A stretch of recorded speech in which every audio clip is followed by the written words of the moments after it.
podcast. Thank you. Yeah, you're our 14th guest in the second season. Yeah, so this is extremely exciting for us to be going to double digits already. Yeah, it's huge work. Yeah, and what we try to do ideally is to revamp the art of conversation, right? The history, at least the little bit we've been taught, is in Africa before the white man teaches us how to write or how to draw. The easiest way we communicated through generations was to tell stories. Yes. And these are mostly told through conversations, It's not like sort of the Hollywood style of storytelling. There's no like structure of act 1, act 2, and whatever story arc, that shit. It's me and you, we talk. You learn a little bit from what I'm saying, and you discard most of it. You talk to the next person, and that's how it goes. And hopefully this, would go that way. Yeah. So the first thing that maybe I wanted to, before we dive deeper into the story, I wanted you to give us a little bit of highlight of, how you see yourself in the world today. And I know you're into music. Yeah. Yeah, you're into graphics design as well. Yeah, but then I want to hear from you, and who is this Eva person? Those questions are always quite difficult when people try and be like, sum yourself up, and you're like, oh, where do I start? I was born in Australia, so that's a big thing. Hence the accent, sorry. And I'm adopting 4 kids in Uganda. So when COVID hit, I legged it back here, as we say, to be with them. So I've been looking after them for about 4 years. But yeah, this is the first time that I've been living with them full time. So I have to start with, I guess I'm a mom now, that's my newest title. But everything that I've been doing is, I used to say that I'm creatively greedy, right? I love anything creative, Okay. I did a degree in television production. So cameras and all of that is where I started. And then my first job was in web design. So I worked for a web design company, which I really loved doing, production and stuff like that. And then I kind of delved into music. So I wanted to become a music journalist because I couldn't play. And if you got me to sing, you would probably want to rip out your ears. So, but I love music, I love the effect that music has on people. You can have people that don't know each other all sitting there singing the same song, and all of a sudden there's a connection that never was before, right? And so I've always loved that. And so I started music journalism, and when I was about 25, I started my own music magazine, which I did for a few years. Nice. Yeah, and that's how I kind of learned how to do graphic design. So when you have no budget, you learn how to do things that you never knew that you could do before, So it is, lack is probably the greatest teacher, because I would go to people and they're like, oh, look, we can do a website page, but one page is $3,000. And I was like, oh.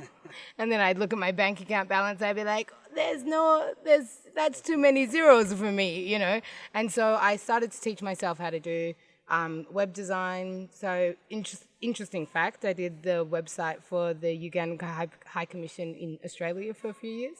Redesigned their site and kind of updated it for them. And then I started getting more clients, so I did a lot more graphic design stuff. And then I went to Belgium. I lived in Belgium for about 1.5 years, and I went to school there and learnt some graphics. But I also do art. So at that time, like big illustrations. So some of them were illustrations for kids, and some of them were like political illustrations about racism and all of that stuff in Australia. And so I did that for a while. So yeah, creatively greedy is what I would call myself. Yeah. So one of the things I think we should start with is the concept of adopting. That's I honestly can't. I was actually most a big chunk of my life, child and now adult life, I was raised by my stepmother. So I know a little bit of how to have a sort of a relative, a mother who you're not a blood relative to, so that a little bit I understand. But, from your perspective, what is this? What is the motivation behind, taking on the option to adopt? And how is it challenging or not? Maybe. Oh gosh, it's so challenging. So I haven't had kids of my own yet. I hope to one day. So not having the mother stuff in the background, like I think a lot of people, you learn by fire with kids, you know? And so a lot of people learn one at a time, and I have taken on 4 at a chunk. And so it's okay. The oldest one's Semad is 14, Namata's 13, and Namiengo's 12. So they're starting to get to the point where they don't need to be handheld. But a couple of years back, I took on Kathy, and she's 5 now. She's got a lot of energy, And I think it wasn't ever really a plan of me adopting. So what happened was I was in Australia, and their mother was sick, or Kathy's grandmother. So Kathy's the next generation down. And they were telling me the story about how their oldest were not going to school. And so they were looking after her, and I knew... I haven't lived in Uganda, but I know the struggle, you know, because you hear about it through your parents and relatives and stuff like that. And so I was kind of like, if these kids don't get an education, they are actually on the back foot. You know, like education at least allows you to dream bigger than you could. It allows you to strategize. It allows you to, you know, make a plan and follow through with it. And so I said to my mum, I was like, look, like, let me at least pay for the school fees and help with the medical problem of their mum. And then when she gets better, I'll step out and just go back to my life, you know. And so as we were doing all of that preparation, she died. And so at that point in time, they were going to separate the kids between relatives. And I was like, these kids have just lost their mum, you know. And I was already deeply involved in the story, you know. And so I said, oh no, like at least let me help for their school fees and stuff like that. And at that point in time, I hadn't come to Uganda for, I think, about 20 years. I had not stepped foot in Uganda. I came here when I was 15. I went to boarding school for 6 months. I got my first boyfriend. He broke my heart. And I was like, Uganda. And I went traveling elsewhere, you know? Like, so I was, you know, lived in London and lived in Belgium and all of that stuff. So I hadn't actually been back here for a very long time. And so when all of this happened, I was like, look, let me go and meet the kids that I'm looking after. So we got them into a boarding school. And, you know, the hustle has been a hustle because my family, who is amazing, right? They have looked after them during the school holidays and loved them like their own children and stuff like that. And I was in Australia and I would just come back. And so it wasn't really a plan, you know? Sometimes things happen in life to you, which are the biggest blessings, you know? And I'll say that, like, those kids saved my life. They just have shown me a level of love that you don't... I'm a stranger to them. We're not even related. Do you know what I mean? So they didn't necessarily have to take me in. They could have continued to treat me like a stranger. And they've shown me a level of love that is... Children know how to love purely. There was a controversy, I think a few years back, maybe 2016, around 2016, where a few lawyers in the US were involved in some sort of cartel that was in the business of like adopting Ugandan children, and what, you know, it was a very thin line between that and, you know, buying people. It wasn't like slavery because maybe the kids were not being used for labor, but this law firm had their strategy was to pay mothers to forfeit their sort of rights for to their children, and then there was like a market in the US for these white women who wanted to be mothers too. And, you know, like, how does Madonna. Exactly. Like, you know, it doesn't that, like, when you think about that, like in a situation you're in, taking a conscious decision to, and I see your stories a little bit, you know, different. You've been as a sort of, what's the word, like a sponsor, let's say, not commonly used word. You've been a sponsor and then you just had to step up, you know, when the kids lost their parents.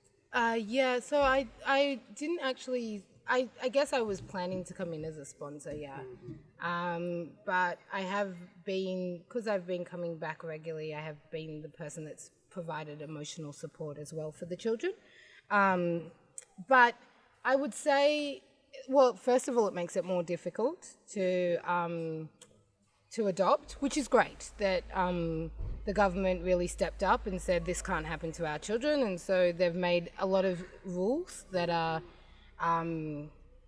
that make it a little bit more challenging to adopt. And I have the dual rules because I'm Australian, and so adopting in Australia is also different from adopting here, you know, so it would be easier for me to adopt here, but then to take them back to Australia is also another hurdle. But I don't know, I think that at the moment, because their family knows me, so I'm in contact with their older brother, they've got like step brothers that are older than them, their auntie, and they came from the same village as my mum did. So we've got that whole kind of community integration that everyone knows where they are. You know what I mean? Like, even if I was planning to take them to Australia, doesn't matter if I have the piece of paper, there are a few people that I would have to ask. And it is something that I take into consideration. Like, I don't want them ever to... COVID is a bit hard because you can't just like get in the car and just drive and see whoever. But I do want them to remain connected to their heritage. Because for me, growing up in Australia, and I don't know Uganda, blah, blah, blah, there is a lot of culture that I have missed, you know? And there's a lot of connection that I have missed. And a lot of people think that because you go to the Western world, everything's peachy. Do you know what I mean? But like, what is it for a woman to not be able to peel matoke? What is it for a woman to not know how to make peanut sauce? You know, there are certain things that I just didn't, because that wasn't part of my upbringing, you know? And that's on the really simple level. But on the cultural level, like, there's things that I do that offend people all the time. I don't know. Like, I think it's like I'm being the most polite person, and they're like, I can't believe you just did that. I can't believe you just said that. I don't, you know, like, that's not even like the way that I look, the tattoos, all of that stuff is next level. And so when you take a child out of their environment and out of their heritage, you might be giving them all the trinkets in the world, but you're actually losing a part of identity that's really important for making stable and strong human beings, right? I mean, you can get it, but, you know.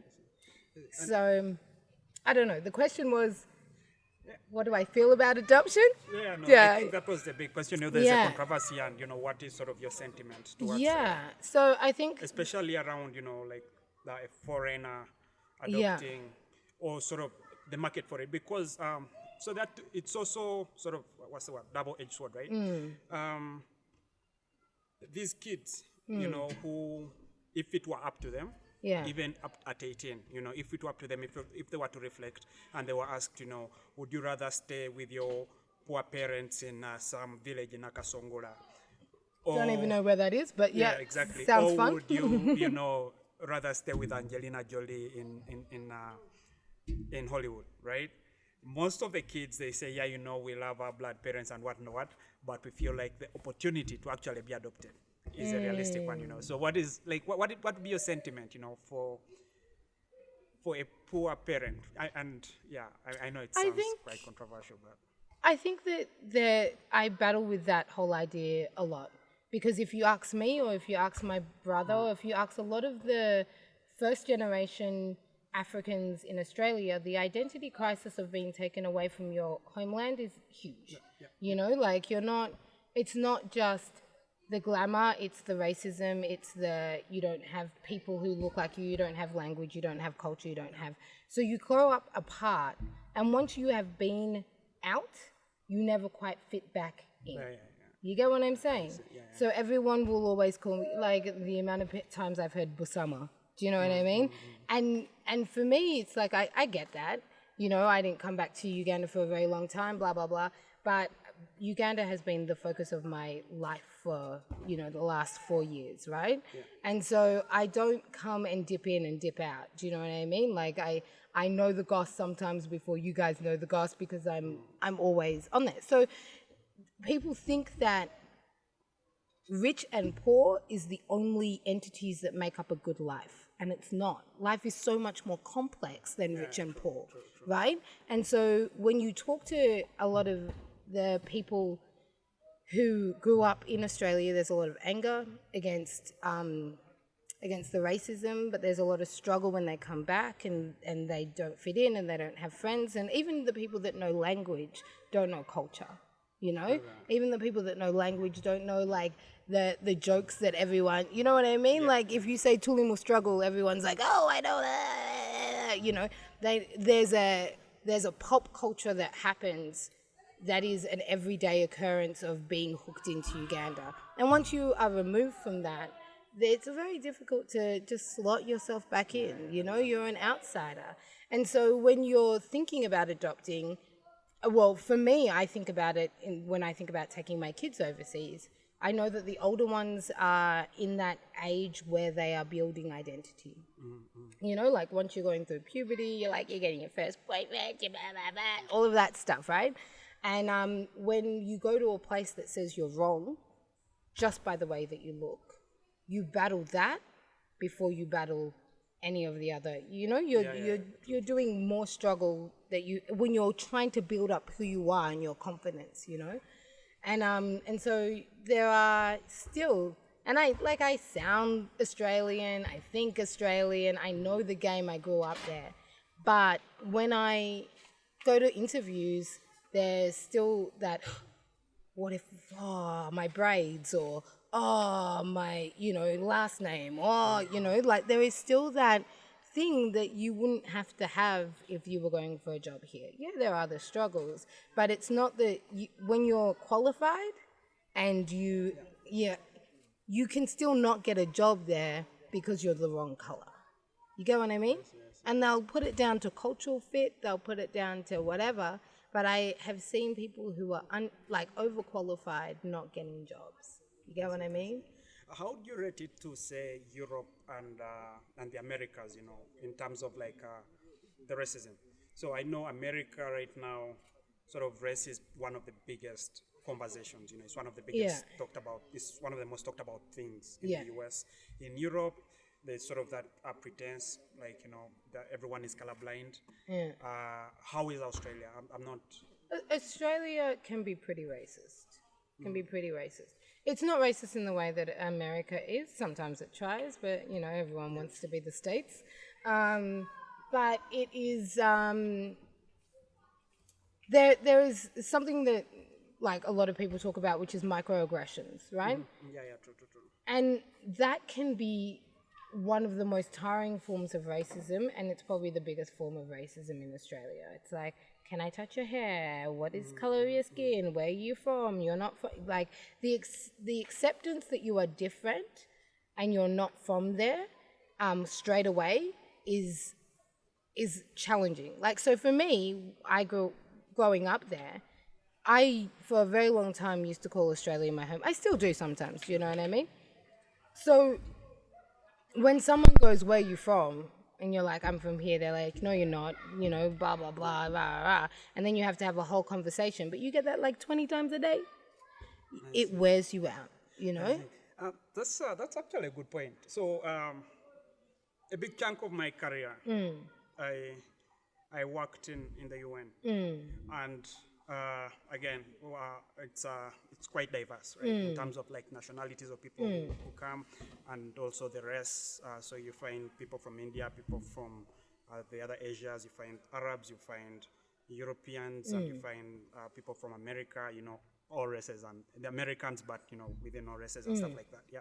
And in Uganda, for me, I feel like it's not any different, right? And I'm going to get back to the microaggression bit, right? In Uganda, for example, when we went to the bars, say, if I went with some of my work colleagues to the bars, they got the white people attention, or the Indian person attention, or it's sort of not, people won't sort of segregate or discriminate against you in a negative way entirely, but they will show you that you don't look Ugandan.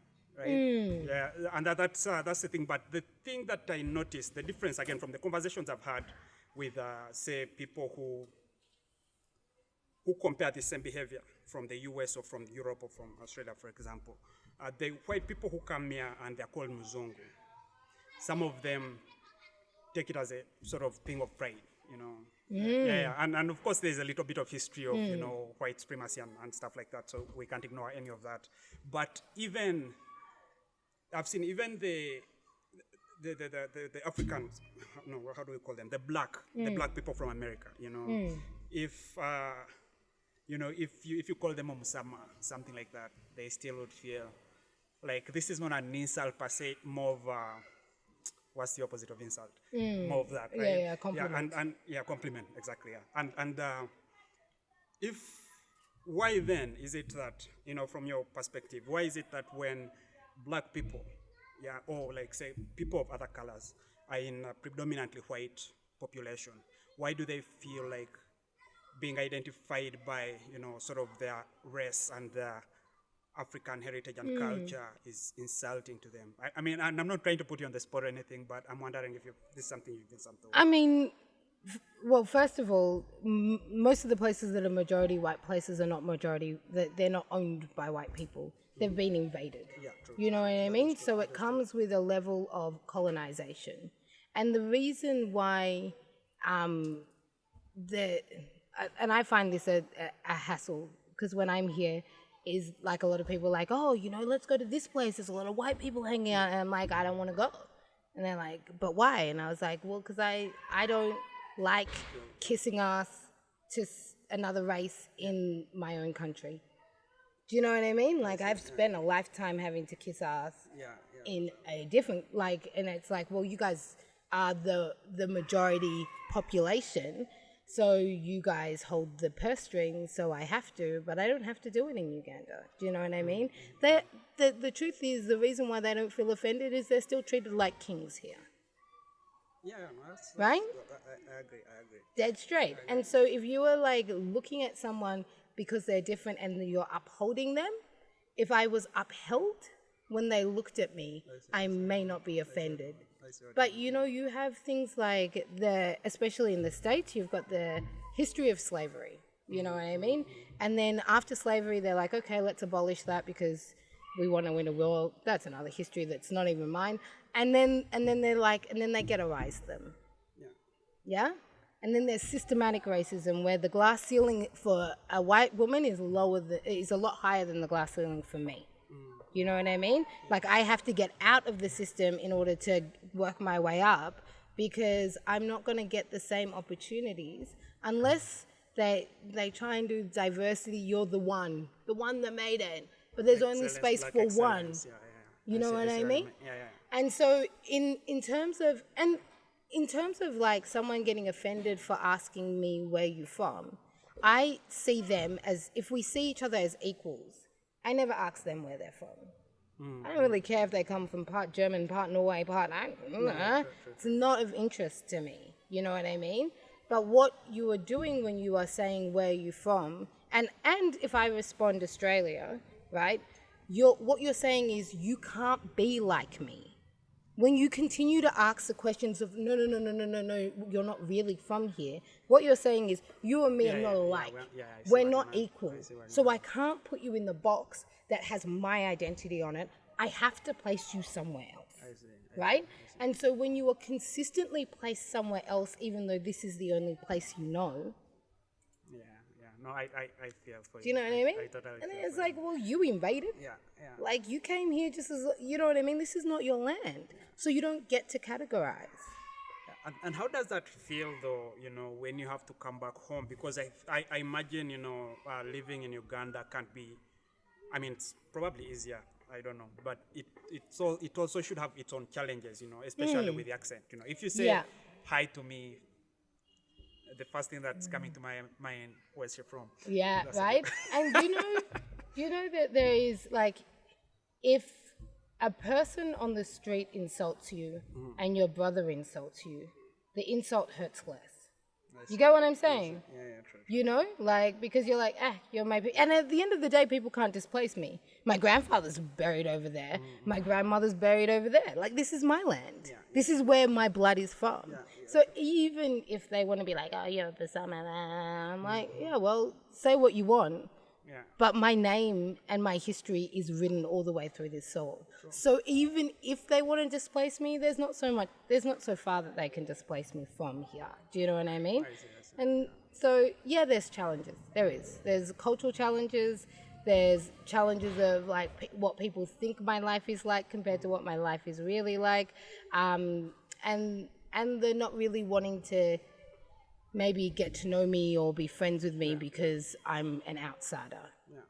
You know, that's fair enough. But it's not as offensive. What about the expectation? So some of this stuff is not, I personally wouldn't call it offensive per se, but I have, say, siblings as well.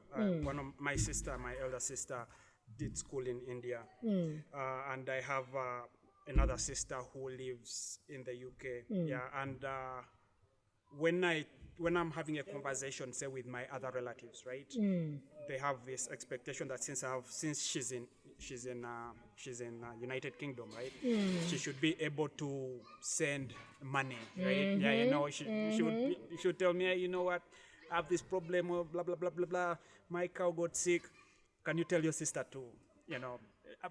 I mean, she won't be direct. Tell your sister, tell me, Yeah, she'll be like, tell the story. tell your sister that, you know, my cow is sick. Yeah, and that's the expectation. Now, how do you also manage to handle this? And not to like also switch this in you as a parent, right? So you have these Ugandan kids, and you know the stuff you can provide as a parent, and also the stuff that you can provide within the limitations financially, right? How do you manage to meet these two expectations? You know. Well, because I've had to learn, you know, I've had to learn because there is a level of giving that you can do not out of the goodness of your heart, but because you are friends with people. You get what I mean? Like you build a genuine friendship, you celebrate the good and the bad.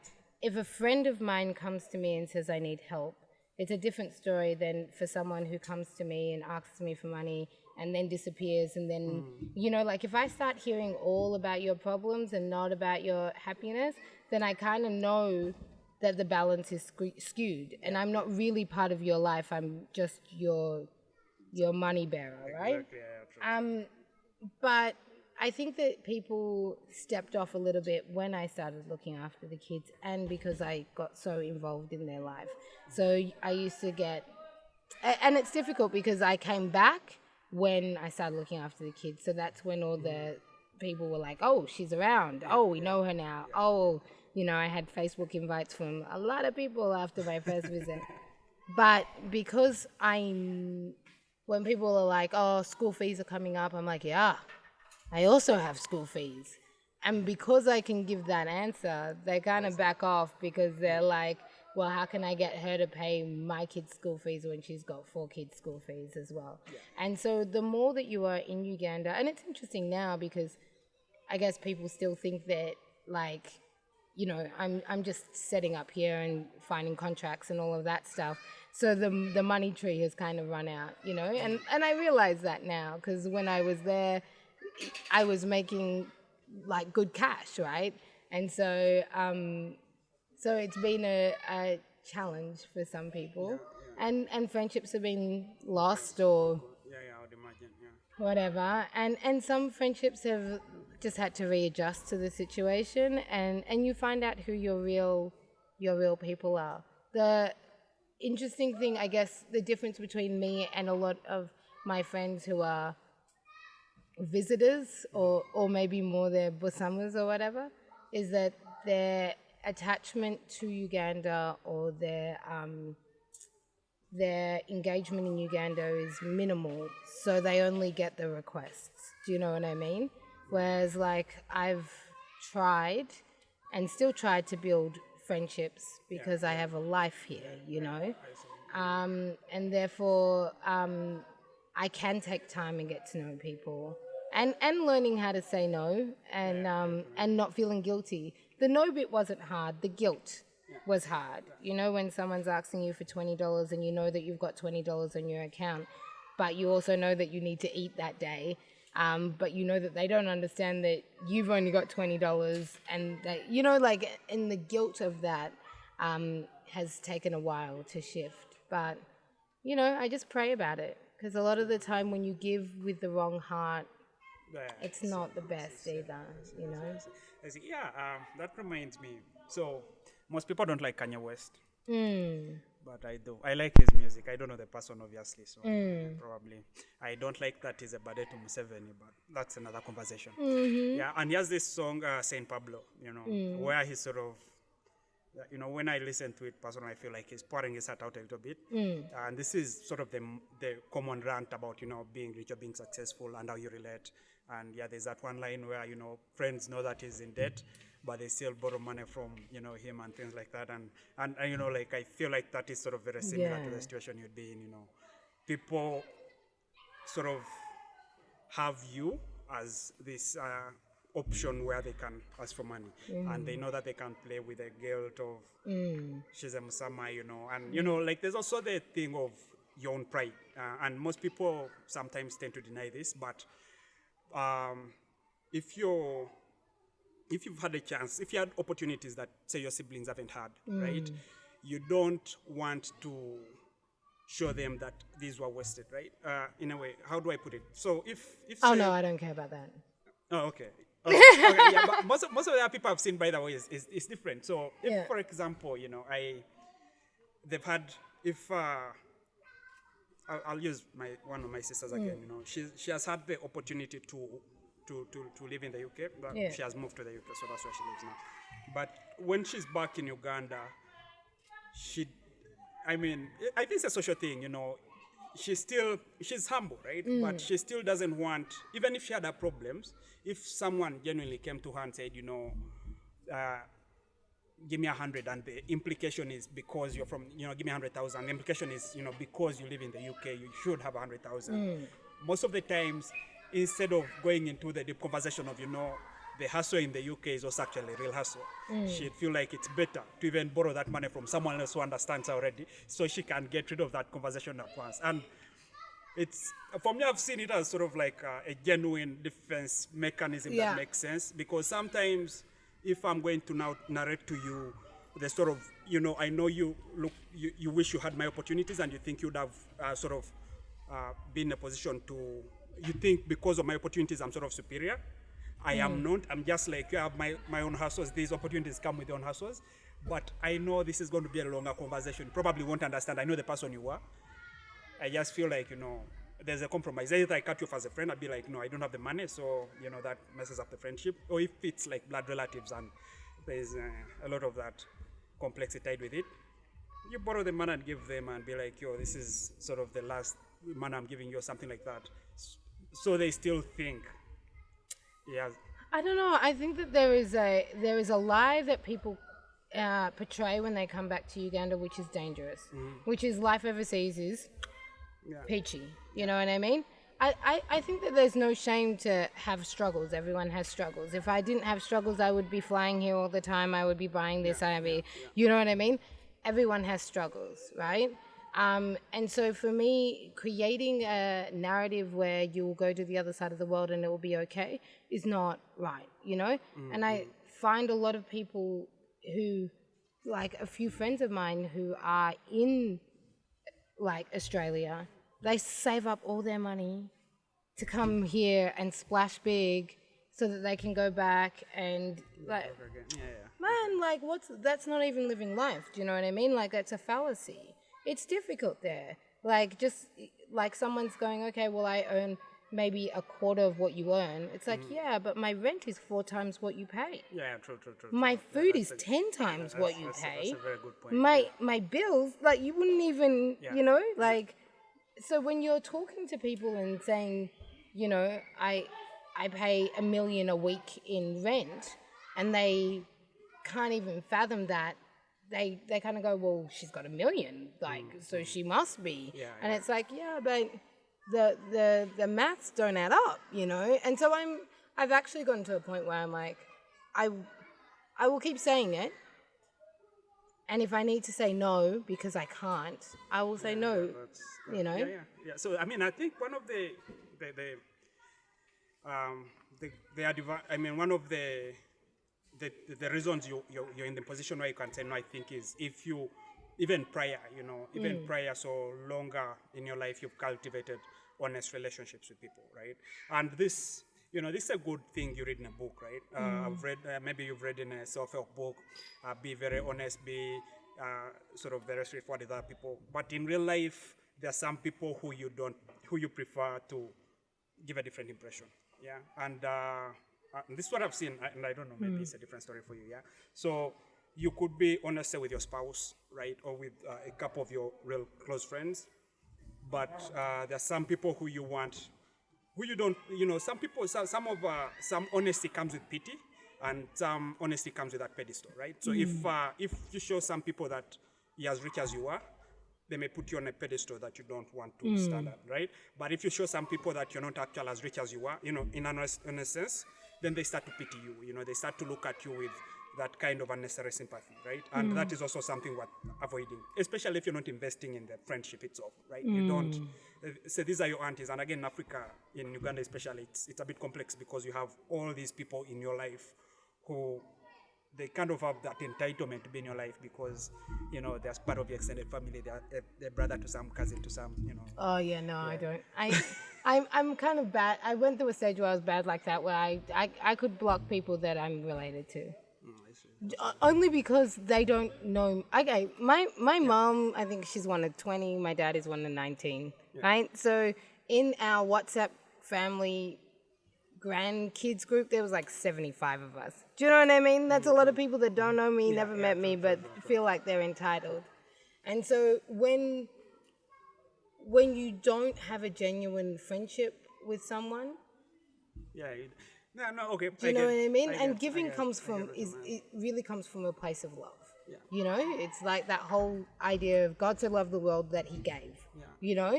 And it's that if you're giving from anything else than that, it's really a tainted gift, right? Yeah.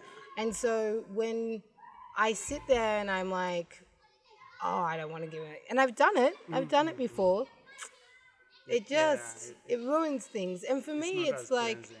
This life is, I don't really believe economically in just giving people money, right? I mean, I do.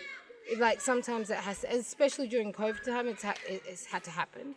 But I'm more like, what is the dream? What are you trying to build? How are you going to get out of this situation so that the next time someone's asking you for money? Because that's the blessing that you want to give them. You want to give them the blessing that's the curse. Like you want to be in the place where you're the people that get asked. So how do you go from where you are to where you need to be in order to be the person that people then rely on instead of having to rely on others, And so that actually takes knowing people. It takes like knowing their dreams. It takes whatever. So there are people that, I don't give as much now that I'm out of Australia, but like you do give, but you also try and help them cultivate their dream, because that means that once they get out, other people get out. You know what I mean? And I look at what my parents did. My parents went to Australia with very little and built a lot, right? And so my responsibility is to build on the stuff that they gave me. Hopefully, give the same opportunities to my children. I'm not yet as rich as my parents, but we're working on it. I see, yeah. And then with other people, it's like, I don't want people to stay where they are. You know what I mean? If you're in the ghetto and you're in the middle of the struggle, I don't want you to, in 10 years' time, be calling me and being like, I'm in the ghetto and in the middle of the struggle. So what are the things that you need encouragement with, help with, or whatever, in order so that isn't your future? I mean, you could be in the ghetto, but you don't have to be in the struggle. You could have your own business. You could, you could be able to make ends meet without having to freak, which is a dream that most, I had this, my ex-in-law, he used to say, my dream is only from the first to the first. I want to have enough money for me to be able to live comfortably from the first of this month to the first of the next. Oh, okay. Right? Okay. And so that's kind of what you want. And that doesn't matter what happens in that first to the first. Someone gets sick, someone has a funeral, someone has a birthday, you can navigate that month comfortably like every other month, you know? And so that's kind of the dream. You don't have to take over the world, you know? I see. Yeah, so again, so I want to sort of get back to the relationship bit a little bit and understand I understand clearly where you stand in terms of giving. But I think the bigger question for me has always been, and when it comes to giving as well, right, it has always been how I relate to the person, right? And sometimes I would give you more as a way of trying not to try to distance myself from you, right? So this is a little bit counterintuitive maybe, but some of your aunts, you probably don't want to have a bigger conversation with them, you know, about, say, if you're having issues with at home, right? And so if they ask, you know, or if they ask you to ask your father, for example, their brother, or your mother, their sister, for example, and instead of letting them know, you know, this is actually a bad time for them, and again, it goes back to that sympathy thing. It's maybe actually the better perspective to put it in is relationships, right? So going to functions, you know, and maybe from Australia, this actually is not a big challenge for you. But when you're in Uganda here with your entire extended family living here, you have to go for funerals, you have to go for weddings, you have to go for, you know, just meetings, you know, and things like that. And usually the expectations in terms of relationship, you know, for example, I'm 30, you know, do I have a wife, you know, do I have children, you know, if I have a wife, do I have children, do I have a house and things like that, you know. And it gets to a point where I'm starting to explain my life and my personal decisions almost, say, 5 times every year, because there are 5 must go for functions every year that I mean, I can't get a good excuse to miss, right? And at that point, it depends on how you relate with the person. You can choose to go with a friend, right? As there's a movie on Netflix, Holy Date. You know, you can choose to just get a date, just so you don't get into the conversation of, you know, why don't you have or you can get to a place where someone is asking you, oh, do you have a house? And you're like, yeah, you know what, I actually have a house. So you don't go into the conversation of, you don't intend to lie or to put the impression that you're not as good, as well off as you are, but you sort of want to just stop the conversation. Or you get to say you don't have a house when you have a house, you know, sometimes because, you know, if you say, I'm now rich enough to build, that's going to trickle down to that conversation of, hey, can you lend me money because my car is sick and things like that. And you have to be dishonest with a certain people, because that's just a way to maintain that relationship. It's just the most sort of sustainable way to maintain that relationship. Yeah. And I don't know, like, what would be that challenge? I'm very stubborn. So a lot of the conversations, you know, I can make a joke and then exit stage left, or I can. Do you know what I mean? Like, I think that I've been married before and I've been divorced, so that kind of gets people off my back. Like, once they've been to the wedding, they at least know that you're not unable to get someone, whatever. And, you know, the kid thing is like, well, the adventure of life is it's not a straight line, you know what I mean? So I think a lot of the times it would probably go to also because I didn't grow up here, I don't have that close relationship with a lot of my aunties. I've got 1 or 2 aunties that know me well, and I've got 1 or 2 uncles that know me well, and the rest of them are strangers to me, which is strange. But, you know, so they never disciplined me. They never said, stop running. They never said, don't touch that. They never had to beat me. So in that, it's very hard to gauge a conversation that is deeper than that. Plus, I've also got the language barrier. So everyone wants to do deep jazz in Uganda. Yeah. And I've got English, so they jam. So it means that I don't really get any of those conversations. And most of the time when I've been visiting here for like maybe up to a month and a half in the last 2 years. So I may have gone to 1 or 2 family gatherings, but not enough to be a regular face that that people would then sit there and, you know. And at the end of the day, I think that this expectation on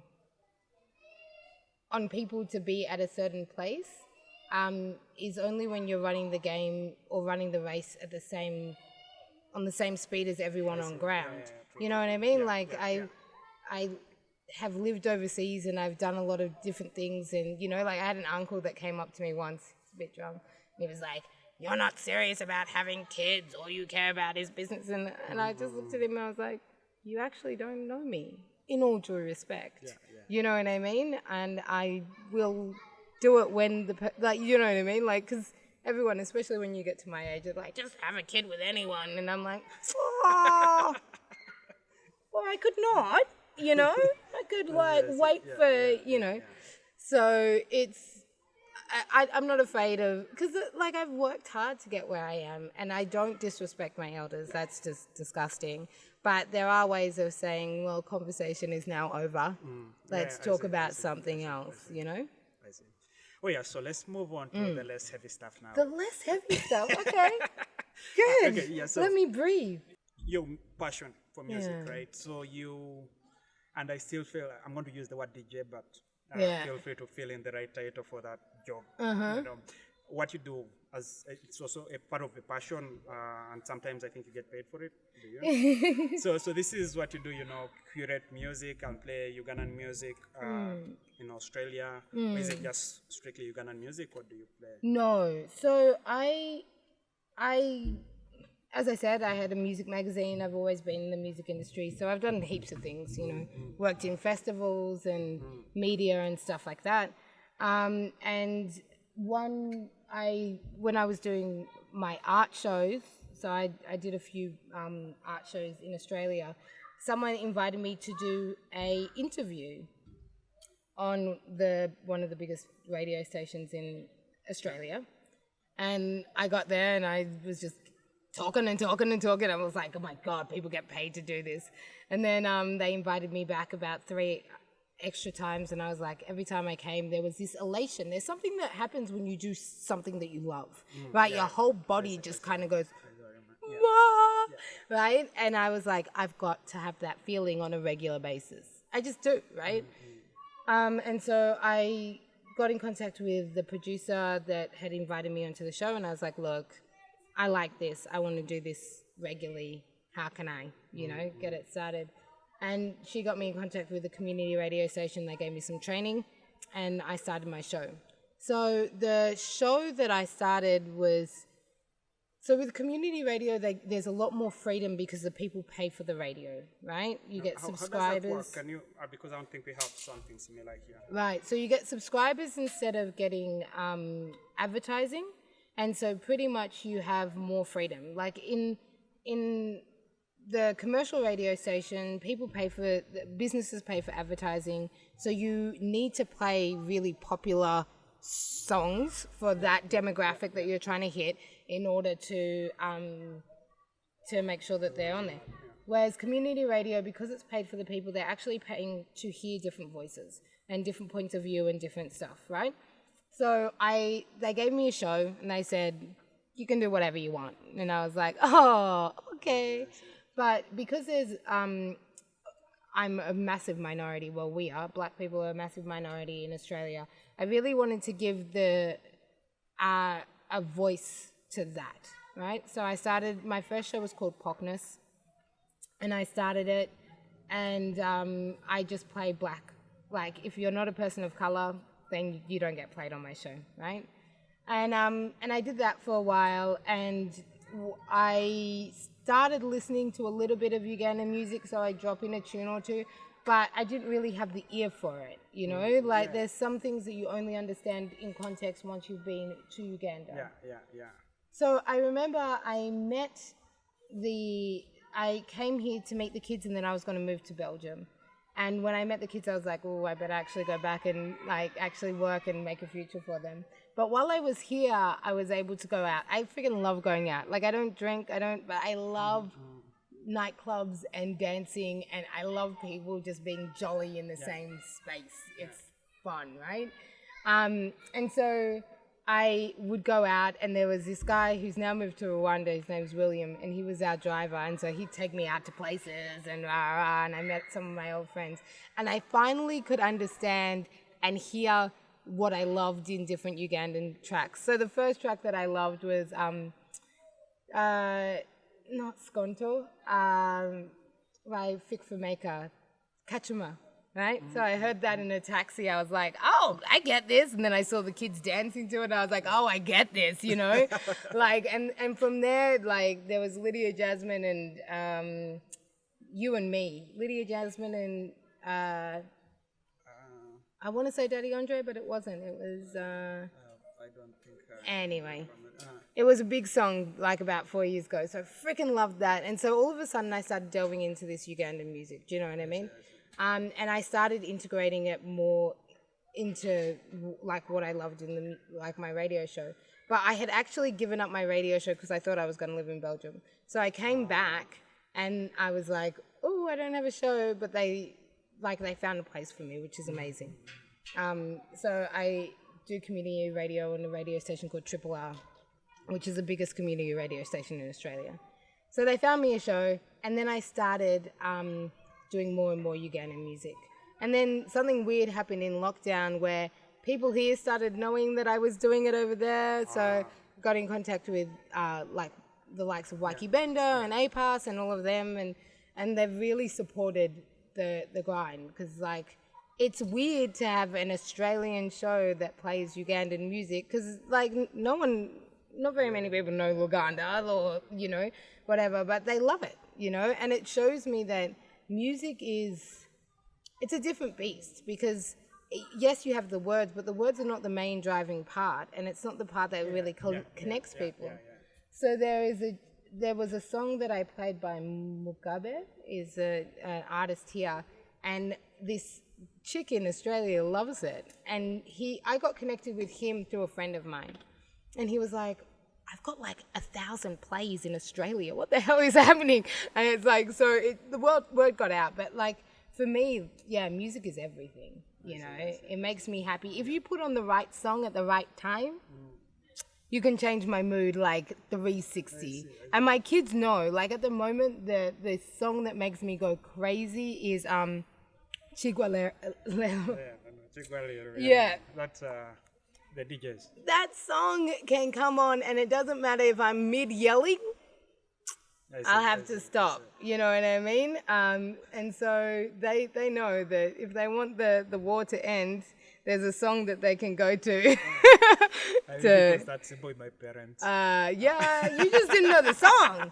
You just needed to know the playlist. If you knew the playlist, you'd be good. Yeah. So what's the nature of this show, though? Is it just curating music? I do. I play a lot of music. I do interviews sometimes. During lockdown, it became a bit hard. But I do interviews sometimes. And I want to start doing interviews now because I'm still doing my show. So after this, I'm going to go and edit all my audio and send it back. So I still do my show here. But my dream for the show was really to make a tie between the Australian and Ugandan music industry. Just because there are things that both can learn from each other. But also, selfishly, it's two parts of me becoming a whole, right? And so I wanted my big dream was to be able to get to a point where I could create a project and get some funding for it where you could choose a Ugandan artist and Australian artist and they collaborate and then hopefully make a tour. That was the big plan, right? But first of all, you've got to get Australians listening to Ugandan music and Ugandans listening to Australia. You know, like you have to cross-pollinate. And slowly but surely it's happening. There's a few people in Uganda that listen to the show and there's a lot of people in Australia that love Ugandan music now, you know. What's a popular Australian song? I don't think I have any idea. Which is odd that I'm imagining it's in English, right? Yes. So Australian music is quite different. So our rap, like a lot of the people of colour go into rap. So we've got an amazing artist called Sampa the Great, and she's been on tour with Lauryn Hill and No Name and stuff like that. She's actually quite amazing, you know. And then there's artists called Remy. There's a whole lot of other artists that are around there doing amazing stuff. It's just that it's got a very Australian tint on it, you know. But it's amazing. They're doing divine stuff. That's a good point. That now brings me to one of the big frustrations I've had with the nature of music distribution right now. Right. If you listen to music through Apple Music, for example, if you watch your music on YouTube, and similar sort of similar alternatives, right? Yeah. You have whatever Google's version of Apple Music and whatever. Yeah. You know, if you're consuming your music through there, what these algorithms usually do is reinforce your taste. You know? Yes. So if you like, and because of course this makes more money, it's sort of a clear formula for them to make money, and it's simpler for the engineers to implement as well, right? But if you like one song by this Ugandan artist, when that artist releases a new song, Google is going to recommend to you. Mm-hmm. But I wish, you know, there was a way Google would starve me from the music I know. Sort of like on a random day, for example, say Apple, you know, would starve me from the music I know. So it gives me a sample of a bunch of random music I would otherwise never listen to, you know, because I imagine if I sit through an hour of listening to, say, a song from New Zealand or Australia, listening to a song from, you know, North Korea, for example. Yeah. You know, listening to a song from all corners of the world within an hour. There's going to be a 5-minute song that is going to be like, this is my song. And the truth is, and I always say this about musicians who are like, oh, I only like one type of music. I'm like, you're not a true musician. To me, like, you don't interest me. Yeah, right? It's like if someone says, I only like Afrobeats or I only like hip hop, I'm like, well, you're boring, right? Because the most intriguing stuff is like a lot of the stuff has been done, right? But the interesting stuff that's happening now is melding. You know, so you'll have like Jay-Z uses jazz in his stuff. You've got people doing classical renditions of stuff all the time. And so you can't actually, a good song can be a country song, it can be a hip hop song, it can be an Afrobeat song, it can, you know, all it takes is one really good artist to tweak it and you can, you know, so you can't literally tell me that you don't like a certain type of music because it just means that your ears are closed, right? But it takes time.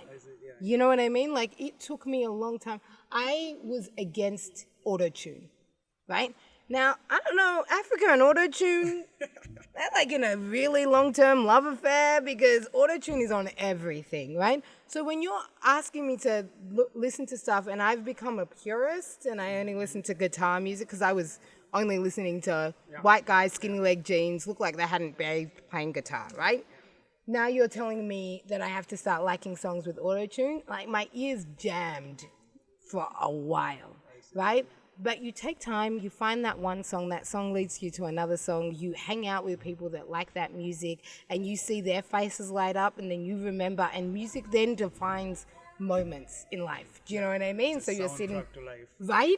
So you're sitting there and you're like, remember when that person was playing that song and we were there and then we all laughed about this, right? It transports you. But it needs time. And if you want to be comfortable, just like what you know. But there's so much music out there. Like, I can go from listening to Queen to listening to Winnie Nwaji in one day. Do you know what I mean? And for me, the bigger, what can I say?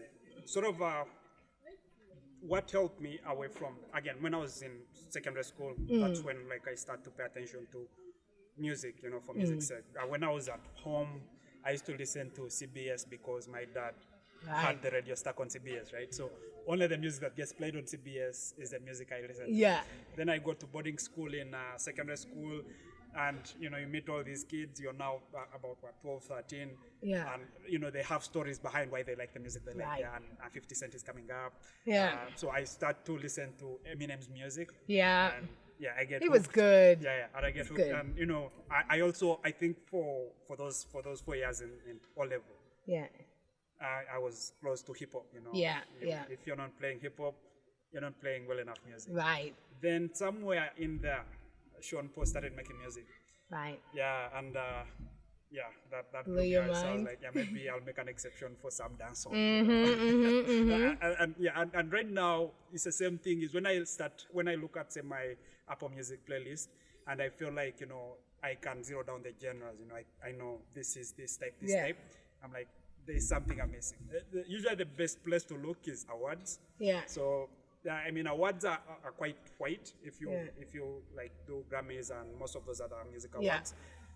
Too many white people, but the music is quite diverse. If you listen to, especially songs that are not very popular, you listen to that folk, English folk stuff. Actually, I think one of my favorite musicians now, Mumford and Sons. Oh my God, I've seen them live. First got a Grammy for me to like pay attention, be like, this is shit I've never listened to before, but this is so good. They were in that stage, so Mumford & Sons, Laura Marling, there was a whole kind of folk resurgence in the UK that happened, and it came off the back. Okay, sometimes you shouldn't talk to me about music because I will dive deep.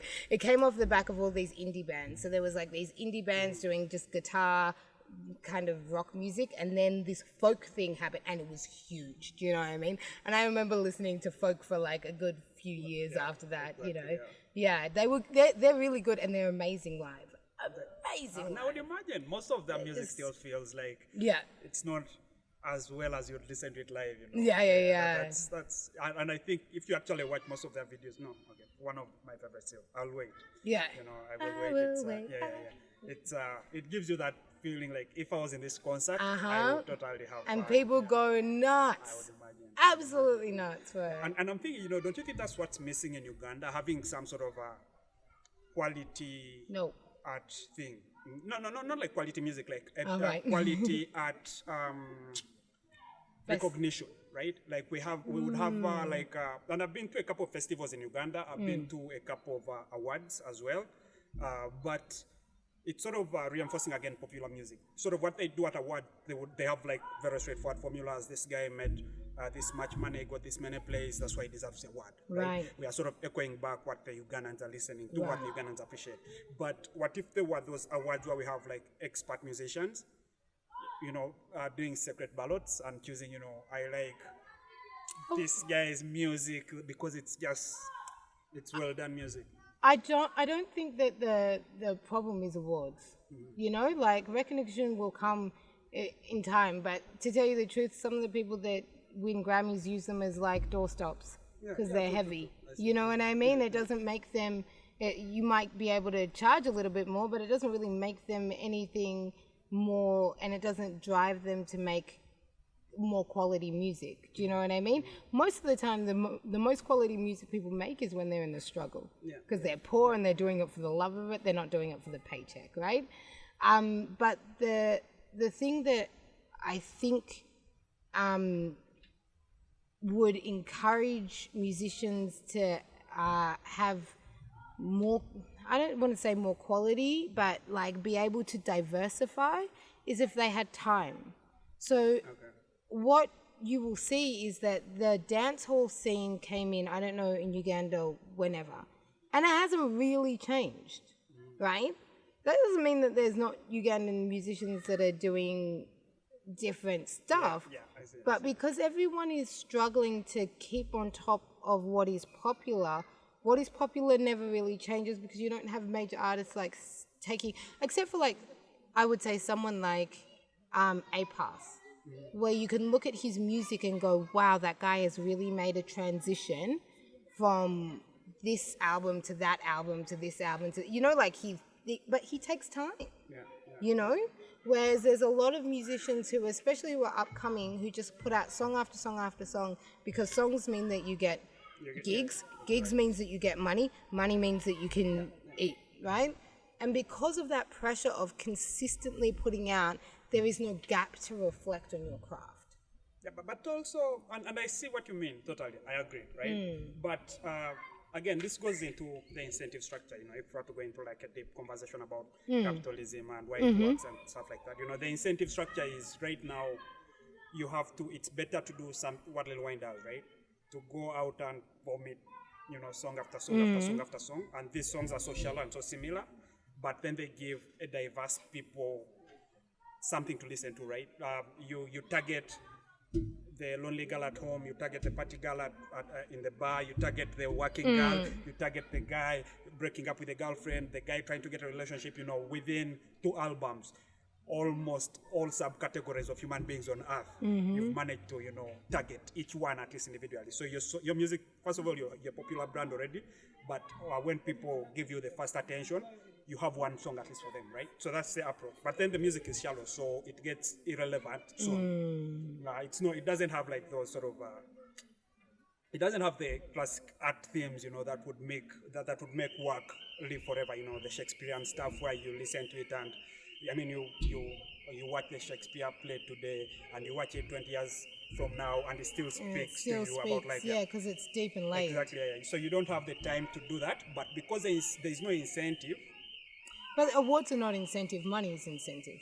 Yeah, but I mean, awards give you the discovery, right? So if the awards invested in recognize, if they invested in a formula that's not your popularity, right, but rather the art, how much have you put in? For example, again, Kanye West is also one of my favorite musicians, right? But if you listen to Kanye West's first album, and you listen to Brilliant. Kanye West, there is exact graph of growth, Yeah. New work is different. Kendrick Lamar is the same person, right? Growth. Question. No, yeah, I get you. No, I get you. I mean, Yeah. I see what you mean. Again, of course, the guy is weird, but No, you see, the thing is I have a lot of space for Kanye West. I don't think he's a perfect human being, but I don't think any of us are perfect human beings. But he brought out a monumental album which would have changed the rap game, really, because he was smart. He was like doing Diamonds in Sierra. He was talking about different issues, not like then his growth in inverted commas was I'm a loser or something like that. Like he shallowified his craft, and like recently, yes, it's getting back and you can see that he's putting a lot of himself in there and he is like open and raw, but him, just like Eminem, were like people that I was like, the rap game is about to change. Do you know what I mean? Because at that point in time, the person that was doing really smart rap was Jay-Z, and still then he's kind of grown in his craft as well. But they were talking about different things. Like when Eminem came out and he was talking about his like white people trailer trash issues, I was like, damn, white people are poor too? Cool, like let's do this, right? Exactly what I thought. And Kanye he brought out the educated rap, right? He really was. He could speak on a lot of issues that were not bitches and bums. Like, do you know what I mean? And so I was like, oh God, this guy's gonna... Yeah, and the thing is, he didn't try to look clever. He didn't try to get into... maybe the word is, he didn't try to look other than black, right? Yeah. He was you can be like as black as it can be, but you can be intelligent. You can be super intelligent. And that's, I feel like... the guy, like, paid for his mum to get a boob job and she died. The guilt is killing him. He went crazy straight after that and no one gave him space. And the one thing that I think, for me, Kanye West shows what media does to people and how different. Like Britney Spears went crazy. She shaved her head because she broke up with her husband and she went nuts and was naked in the street. She was able to recover. No one talks about bald Britney. No one. That was literally something that was in... But Kanye has had to fight this crazy Kanye for years. You know what I mean? And sure, like I think he's got like mental illness problems or whatever. But he doesn't do crazy stuff all the time. But Kanye has this rap where everyone will not let it go. But it's because that the forgiveness of white people in media is a lot higher than the forgiveness of black people in media. You get what I'm saying? And so I kind of have space for him. I don't love every... Yeah, obviously. There's just... Don't love every track, but there are tracks on the first album that, like, Jesus Walks. Also one of the things that has frustrated me a lot about Ugandan music is that, and I feel, and I know like there's a complex Ugandan sound. If you pay enough attention to, say, Ugandan music, especially the music from Kawempe, if you listen to Jose Chameleon, you listen to Fik Fameka, for example, it doesn't come obvious, but there is a similarity in the sound. There's an identity within the sound, right? But Uganda as a whole, for example, if you listen to Nigerian music, if someone played for you any one of those random Nigerian guys on the charts, on iTunes charts, before they tell you who they are, where they're from, you can guess that, this the melody within the song is so Nigerian. It's either a Nigerian person or someone trying to sound Nigerian. Nigerian, right? Yeah. But we fail to get to that place. I don't know why. I believe that there is a Ugandan sound. I also believe that as Ugandans, from what I've been seeing from an outsider, you know, like, I mean, I am Ugandan, yes, but I am also an outsider. So from an outsider where people are talking to me about the music industry in Uganda, there is a lot of outward looking for quality instead of inward looking. So we do not believe in our own craft. You know, it's always, look at what the Nigerians are. We're not Nigerians. We're not. I agree with that. Right? We don't do, our music is more chilled. Like, people love it because you can dance to it, but you don't have to sweat to it. You know what I mean? I see, yeah. There's a heavy layer of love songs in it. You know, there's like Ugandans in love. I'll go ahead and say it's too much. Too much. It's a little bit saturated. But so are the people, you know? It's partying and love. That's the, yeah, and money. But not in a, like, but you know what I mean? Like, there is automatically a Ugandan flavor, and it's quite sweet, you know? And I get a different reaction because I'm not playing Ugandan music to Ugandans. I'm playing Ugandan music to Australians. So the reaction of people, I have been on road trips where my friends have been like, we're in the car, can you play this track, this track, this track, this track? All Ugandan tracks. Because they think that it is amazing music. And then I go, I talked about the same song to someone here. That one. No, they accept that. No. And then they want to switch over to Nigerian tracks, right? And so I think that if we don't, as a country, own the music that we have and stop looking outside. And my biggest thing is this: if I hear Bomba Clat one more time, I swear to God. I see. No, I see. So at first, this is the same thing. You know, at first it was the Zaire guys, you know, the Congolese and right? the music. Then Ugandan tried to be that.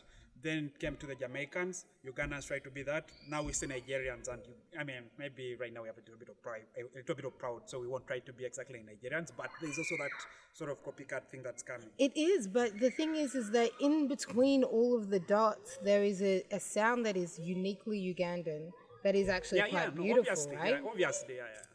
But the one thing about Nigerians is that you will very rarely hear a Nigerian knock their stuff. Nigerians believe that they're the best, regardless of what it looks like, right? And so if we don't start getting that pride, like I am over the top about Uganda. Like, you talk to anyone in Australia, they're like, oh yeah, where in Africa are you from? I'm like, I'm from the best country in Africa.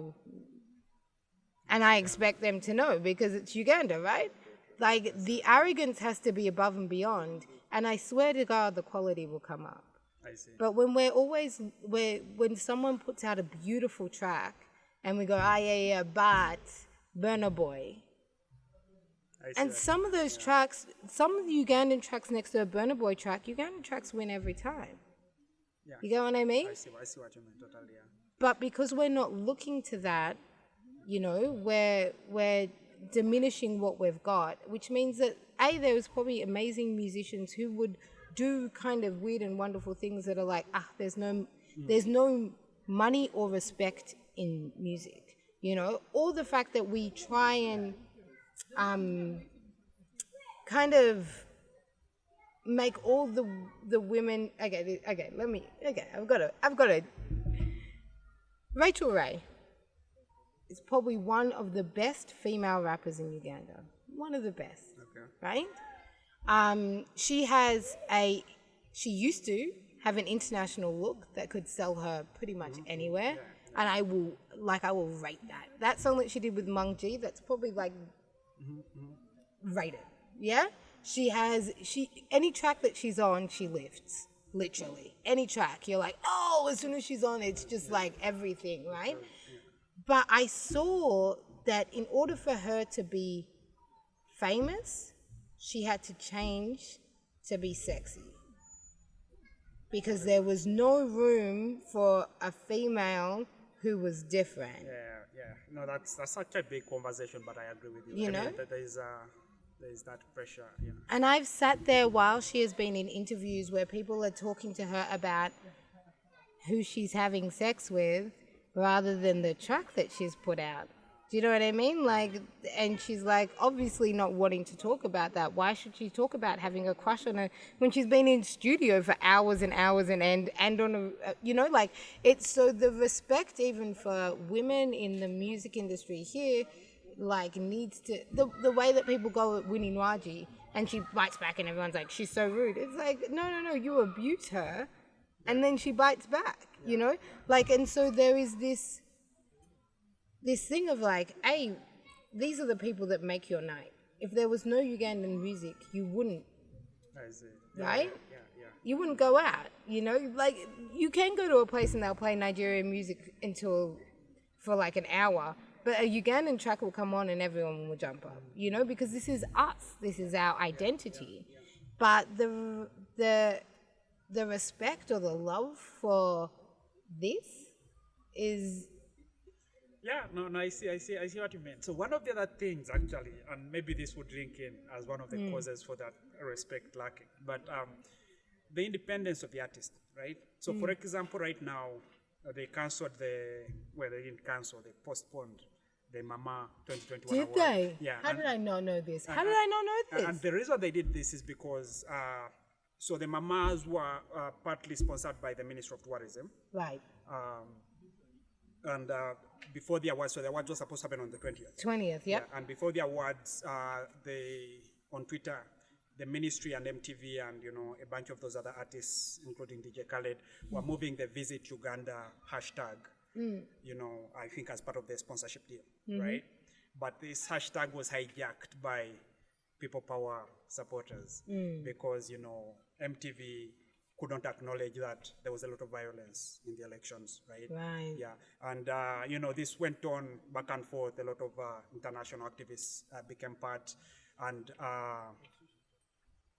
then what happened is the MTV decided to push the award, right? I mean, which for me I prefer by the way, again, because I feel like if it was the Oscars, for example, the Americans would go to the Oscars, but they would speak about, you know, Me Too. You know, they would speak about the injustices. You know, if you want to sanitize, this is what we going to call it. If you want to sanitize the Ugandan image by pushing, you know, the positive stuff out of Uganda, it's just unfair to do that in a period where, you know, there's a lot of injustice going on, you know, where people are literally being kidnapped off the street and put in bans and stuff like that, and people are being tortured, you know, shit, you know, that's of Idi Amin, you know, if you're doing that stuff, you know, people were saying, you know, it's okay, MTV can come and do this, as long as, you know, maybe DJ Khaled will take a few seconds to acknowledge that there's actually some terrible shit going down. But, you know, again, this is hard to do if if the ministry itself is the one sponsoring the event. So I think MTV and the ministry failed to agree on what is decent. You know, I'm sure MTV was willing to push the award forward and just make a few random mentions here and there, but I'm sure they failed to agree, so they postponed it indefinitely. And actually, the conversation I was even going to is the independence of the artists, right? So there have been a couple of artists who have been crying a lot on Twitter that because of the lockdown, they're broke.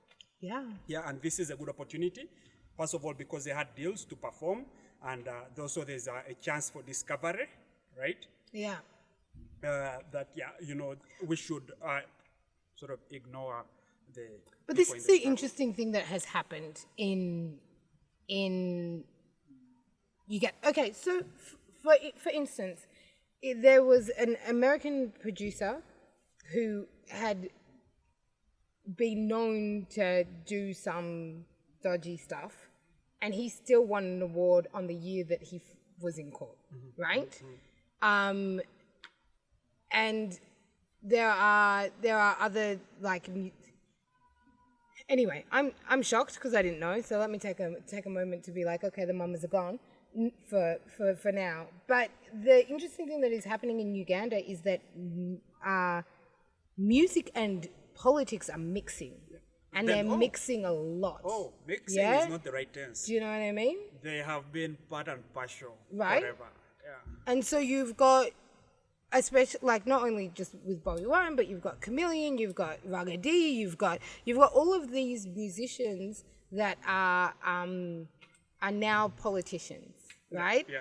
And so then the musical stage, whereas like, you know, like in other countries there's like there's musicians that do things about the government and, you know, like whatever, yes, but it's not so integrated, right? Yeah. So even if something big like Trump did something, you know, because Trump was Trump, right, did something messed, it wouldn't stop the Grammys because they wouldn't acknowledge that Trump did something messed. Because the thing is the Grammys would acknowledge that, and this again the from artists American would. from the that's what I'm saying. No, exactly. So I know what you mean. Yes. Yeah, and that's so you would never get the Grammys making an official statement on anything. Okay. Right? Yeah, that's true. You would never get MTV making an official statement on anything. The artists would accept their awards and then be like, you know what, me too. Or they would accept their awards and say, you know, I see what you mean. Kendrick Lamar performed and he made a big statement. I see. But Okay. the institution itself was never, because the two don't mix. I see what you mean. Right? First of all, Kanye West contested for president, but that's a Truth. conversation with our time. But here's the thing again, right?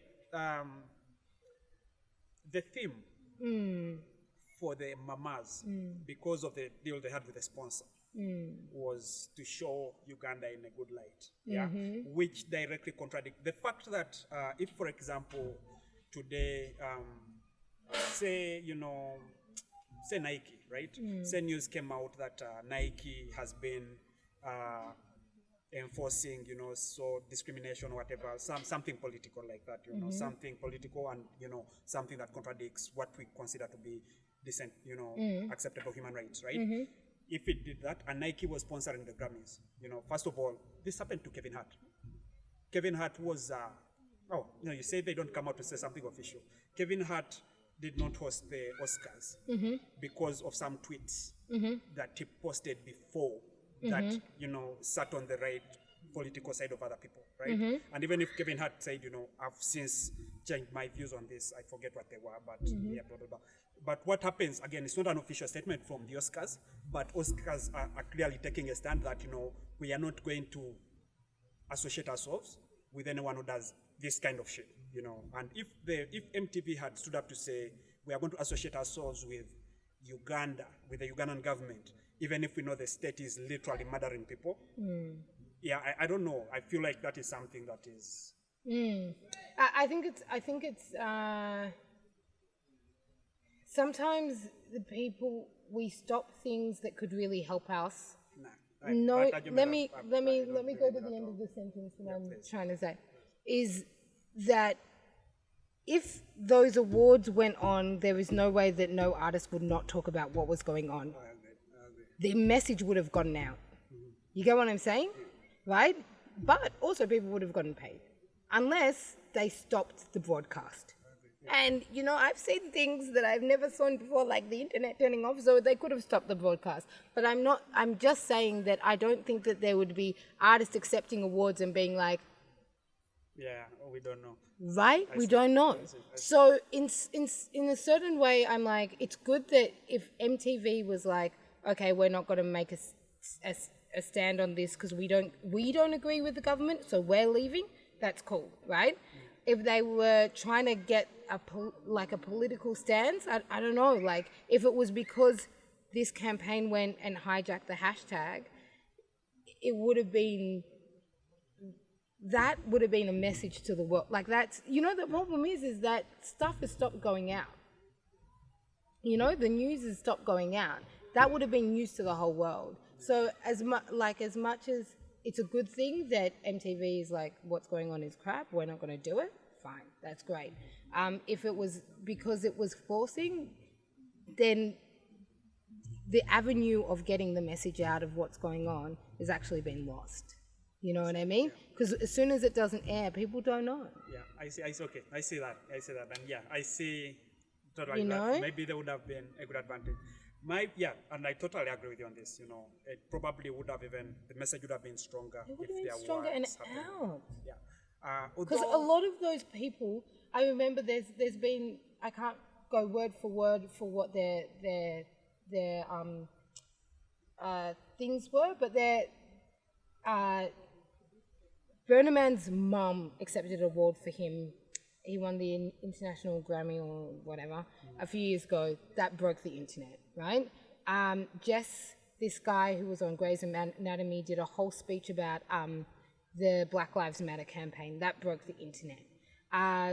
Even just someone like Issa Rae, and they were like, oh, so who are you going for tonight? And she said, everybody black. That broke the internet. The fact is that MTV is an international platform that would have been boosted. Yeah, oh, I see. I totally agree with you. What I think, though, also, the frustration by these people who ran this campaign against the awards is we've seen consistently that most of the musicians who are recognized by, within international awards or even local awards are musicians who have refused to acknowledge that, there's all this injustice going on. Right. If you look at people like Bebe Cool, recently I didn't even know, but this comedian Salvador, for example, I think he has been attacked significantly because, he's pretending that, the injustices that are going on and on, I mean, they're out of context or whatever, so everyone tries to make it a more complex conversation than it is, so they get a win-win, they can get the money from the government and, yeah, but again, the frustration was there. But my bigger point was the non-independence, right? I've seen Waiki Benda, your friend, right, for example. He's one of the guys who tweeted that no matter what you guys do, these awards are going to happen. And he's, I think, the president of the Music Association, Uganda Music Association or something. And he was saying there is nothing, people on Twitter can do to affect the awards. And now people were comparing him to Prophet Mbonya. I don't know if you know the controversial Ugandan pastor who has made a couple of prophecies that haven't gone. Yeah, haven't gone. That for some reason people still go to his church because I'm sure God will give him the word prophecy that works. Yeah. So people are comparing him to, because we're so sure that, there's, and again, we've not had a campaign online that has been effective because, again, locally, the numbers online are not that significant, right? So this was surprising, but again, since it is international, maybe it's not that surprising. But the lack of independence for artists, if I talk to some of my friends who are artists, they would say, I won't go out of my way to speak, and some of the guys I bring on my podcast as well, I won't go out of my way to speak against the government on public record. But you know where I stand, if we are just talking, the guy will tell you, apart from things that directly frustrate the music industry, where he's talking not against the government, but for the music industry, and I've seen that, again, this is also reinforced by the president himself, priests should do preaching, politicians should do politics, teachers should do teaching, doctors should do treating, don't try to mix and match. Don't try to mix. And that's the thing they're telling musicians, focus on music, because if you get into politics, we'll probably come and attack you as well and things like that. And I think that the music industry is suffering a little bit, I agree.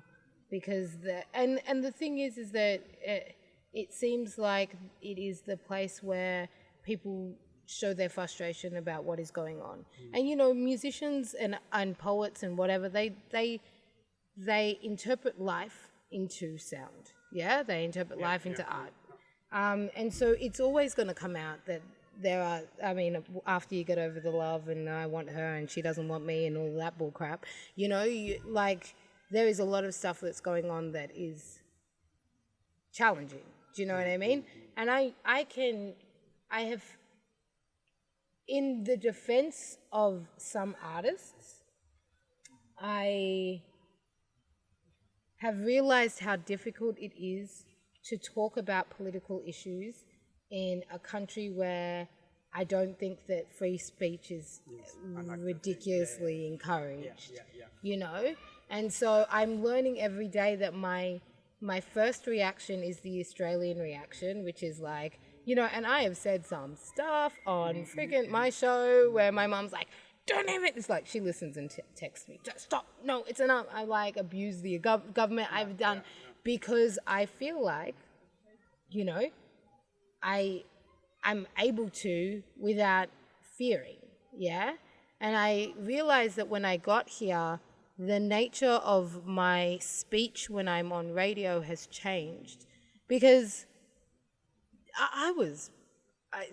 I was conflicted about the shutting down of the internet, right? If we're going to talk. Because in doing so, it meant that democracy died that day, right? But the seeds that are planted when you kill democracy so openly like that is actually battle, right? People no longer believe in the polling process because we have no idea what happened. Exactly. Yeah. You know, and so that, but people's lives were saved. Yeah. No. I don't. And again, this is the thing that for me frustrates me when that sort of dual simplicity, right? You know, the government shot about 70 people. More than. Yeah, that one time. Yep. You know, and if you look at the videos, you know, the government actually, Yeah. the guys were pointing guns At at people. random people. Right. Yeah, 100%. right? And the conversation has always been that Museveni is the sort of custodian of peace in the country. You know, he came when Uganda was so unstable. And if you read like Pinker's, I read Steven Pinker's Enlightenment Now, which Bill Gates called his favorite book of all time, you know. And, you know, Pinker says, blah, blah, blah, everything has gone better. And one of the examples he gives was, you know, comparing Uganda today to Idi Amin's Uganda and Right. what. And my assumption is, you know, if under the guise of security, we are held hostage, right, as Ugandans, because, you know, we are worried that any time we try to express ourselves, you know, lives could be lost, apparently, you know. So right now, the guy can switch off the internet for 4 days, or, you know, he will wake up one day and say, no walking out of your house for 10 days because lives could be lost. Yeah. It then becomes... And that's the... This is no longer peace, it's sort of... It's not simplicity. It's actually complex. Do you know what I mean? You can call it simplicity, but there was a moment where I realized that I was like relieved that I didn't have to be in the terror of what I thought was going to happen when this election happened. And then I was like, oh, but that was the end of democracy. Yeah. But I'm like, but I've got 4 kids, and what if, you know what I mean? And so for me, it was like, I don't agree with it because I think the repercussions of what happened in this election, if people don't just forget, because sometimes we forget, I see. Is that the next elections won't be taken as elections. You get what I mean? People will start to plan for different things, which I think is going to be worse. Yeah. And for right? me, the big example we have, for example, is Libya, right? No, not Libya. Libya, so is... I still feel like Libya, the Americans played the funny game, yeah. The biggest example is Egypt, right? And I read Obama's book, The Promised Land, right? And Obama tries to explain the conversations they had with Mubarak prior, you know. And Mubarak had a relationship, the same relationship Museveni has with America, right? He was a big ally for America established in Egypt. He was a better alternative to the Muslim Brotherhood, which was the popular alternative for the locals, right? Yeah. And so America did not want to see an Egypt that was run by the Brotherhood. Yeah, obviously. But then they told him, at this point, the way people are rising, it's better for you to step down and work from the background, you know, start transitioning, create a fake successor and things like that. But, you know, this is inevitable. From what we are seeing, there is no way America is going to proudly stand with you, and then we still claim that, you know, our role as the guardians of democracy in the world is still a valid role, right? And I feel like this is still the slippery slope that Uganda is going to. You know, Museveni is known, of course, for most people call him installed by the West. I totally agree, and he has been kept on by the West. But when you start murdering people indiscriminately, you know, sort of to punish or scare political dissenters, and you switch off the internet, you know, fuck up people's businesses, you know, just like that, then you're signaling, you know, that when pressure tightens, you're going to become more irrational. You're going to do things that are anti-capitalist. You know, again, capitalism, sort of the rationality of the world today. If you start messing up with people's money, they're going to come for you. There's just no way out of it. And I feel like this is a road, because now Bobby Wine knows that, Besigye knows that, we have to push him just enough, so he pulls some other stupid act. Right now they pushed him to switch off the internet. Maybe they'll push him to switch off the electricity. They'll definitely, now they know that we know where to push him to, and it's going to reach a place where this is affecting people's businesses, where people cannot stand working in Uganda, some other reason that again triggers their pricing, and we probably end up like Libya. And that's for me, I feel like it's a scary thing, especially because he has the power to actually choose peace. He has the power to step down and stay with all the wealth and a significant amount of power he needs to run things in the background. But for some reason, he built a statue. Did you see? By the way, that Museveni now has a Saddam-like statue. Okay. Yeah, and I think, I don't know, I think we should close the conversation on this very strong anti-Museveni note. I actually have, if I'm going to say an official stance, I have to step back. Yeah, because I was very, I saw the surface of it, I was like, oh yeah, Bobby Wine, people, blah, blah. And I was like, but if this guy comes in, does he have the skills that it needs to run a country? Do you know what I mean? And then when I started thinking about that, Uganda has had, it's like a chick in a bad relationship, right? She's just like had bad boyfriend after bad boyfriend after bad boyfriend. If you want the next person to be the leader to take the country forward, that person has to be qualified, not popular. So I mean that's a very valid thing, but that's also the assumption that there is a so-called president. The way your department could have a manager, who runs things actually, which is not entirely true. Trump, he led America for 4 years, and before Corona, all metrics in America were shooting up. No, they weren't. Economically, everything was going up before Corona. This is a scary thing that we have, is money seems to be the driver of all conversations of good and bad in this world, and money is not the problem, right? We have, if you look at somewhere like Norway or the Scandinavians, right? Their social welfare is to the point that there can literally be no homelessness, because technically the government will give everyone a home. Their taxes go to the right things. Their education system is free. But the thing is, when Trump people bring in didn't run a Scandinavia, they forget that Scandinavia makes a significant portion of its money from Shell, and Shell is making its money from, or Shell or whatever, whatever companies, and that's slavery in Africa, I don't... That's understandable, but so is America. Yeah, no, exactly. So what I'm saying is... But what I'm saying, if you're looking at, Trump didn't run a country, he ran a business. Yeah? He ran a business. So he looked at the bottom line, he made diplomatic moves that were kind of shady. You know what I mean? He stood by people that America was usually like, no, we don't even stand by them. You know what I mean?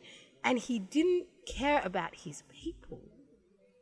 Okay. Yeah. The police brutality. I didn't want us to get into the conversation where we debate Trump. But yeah, again. Do you know what I mean? But I'm saying that you're saying that the qualification thing for me, that's what I was pointing to. I feel like if an idiot like Trump can, 4 years, and apart from, if it wasn't for the Corona thing. But that's what leadership is about. Corona is part of leadership. You know what I mean? This you is can't a very say complex conversation, and we are going to get into. What I know is, if you compare Trump, for example, to everyone who opposed him, right, in the governments, right? If you look at governors for the big states, New York, California. If you look at, I would have gone with Bernie Sanders. Yeah. No, I mean, you look up to, but Bernie Sanders doesn't have the power, right? I mean, during the Corona crisis, if you look at the reactions, how well, say, New York did compared to, the federal state as a whole, how well California did compared to the federal state as a whole. Nothing. They did worse, compared to New York did way, way worse. And all the power was, most of the decisions that the governor could have made, the anti-Trump governor. California did way, way worse. All the powers that, it's just like Texas, actually, that. But if you have your president, who is the person that he is supposed to be, denying corona, I denying understand that. I understand that. What I'm saying is the states that did well were also in America. The states that actually handled, I think Arizona or whatever. Some of the states that handled corona really well, I know it's America, but the states that handled it really poorly. But that just because they're anti-Trump doesn't mean that they're good leaders. You get what I mean? I see your point. Okay, right? Okay, yeah, but him as a leader is not a good. He's a good businessman, Totally, or not even a good businessman, but he I see your economically lifted. But the place where he was going, the diplomatic I see that. ties were gonna, and that's what I'm saying is that it takes more than just knowing how to get a country out of debt. Like what is your social structures? Like, what does education look like? What does health look like? Because at the moment, you have people dying in Uganda because they can't pay. They can't pay for medication. No, okay, I see what you mean. I see what you mean. And I just did not want us to but these are the fun conversations. These are the debates that you need to have. They do. I just sort of want to stay a little bit away from. But I mean, for me, I didn't even watch the American election because it's not my business. We had an election here. I was more interested in that and what was going on there. Do you know what I mean? But you couldn't watch this one because. Well, I couldn't watch this one because I was wrong. I just meditated and prayed that someone would text me with the results eventually.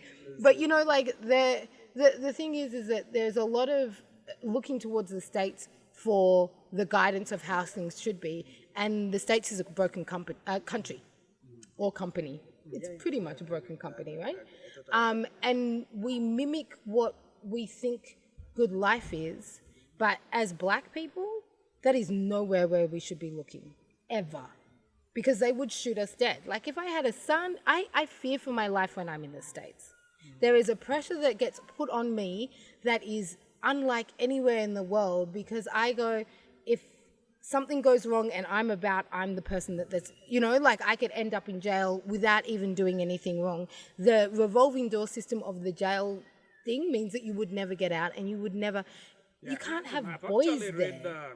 You can't. What's this lady's name?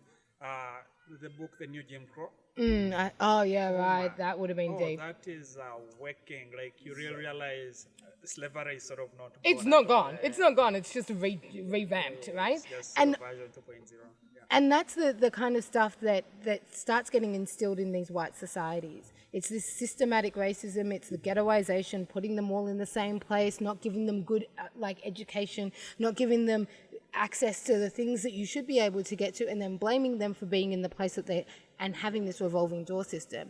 And what happens is that we look at the states because they've got a really great PR campaign.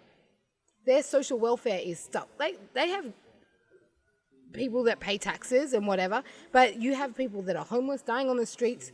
You've got drug problems because their backwards mentality about the way that the world should be. And if you don't have a human-centered government, and that's the thing, you had Obama, he couldn't do very much because his hands were tied behind his back, but he was like, let's make, a medical system where people can actually not die because they don't have money, right?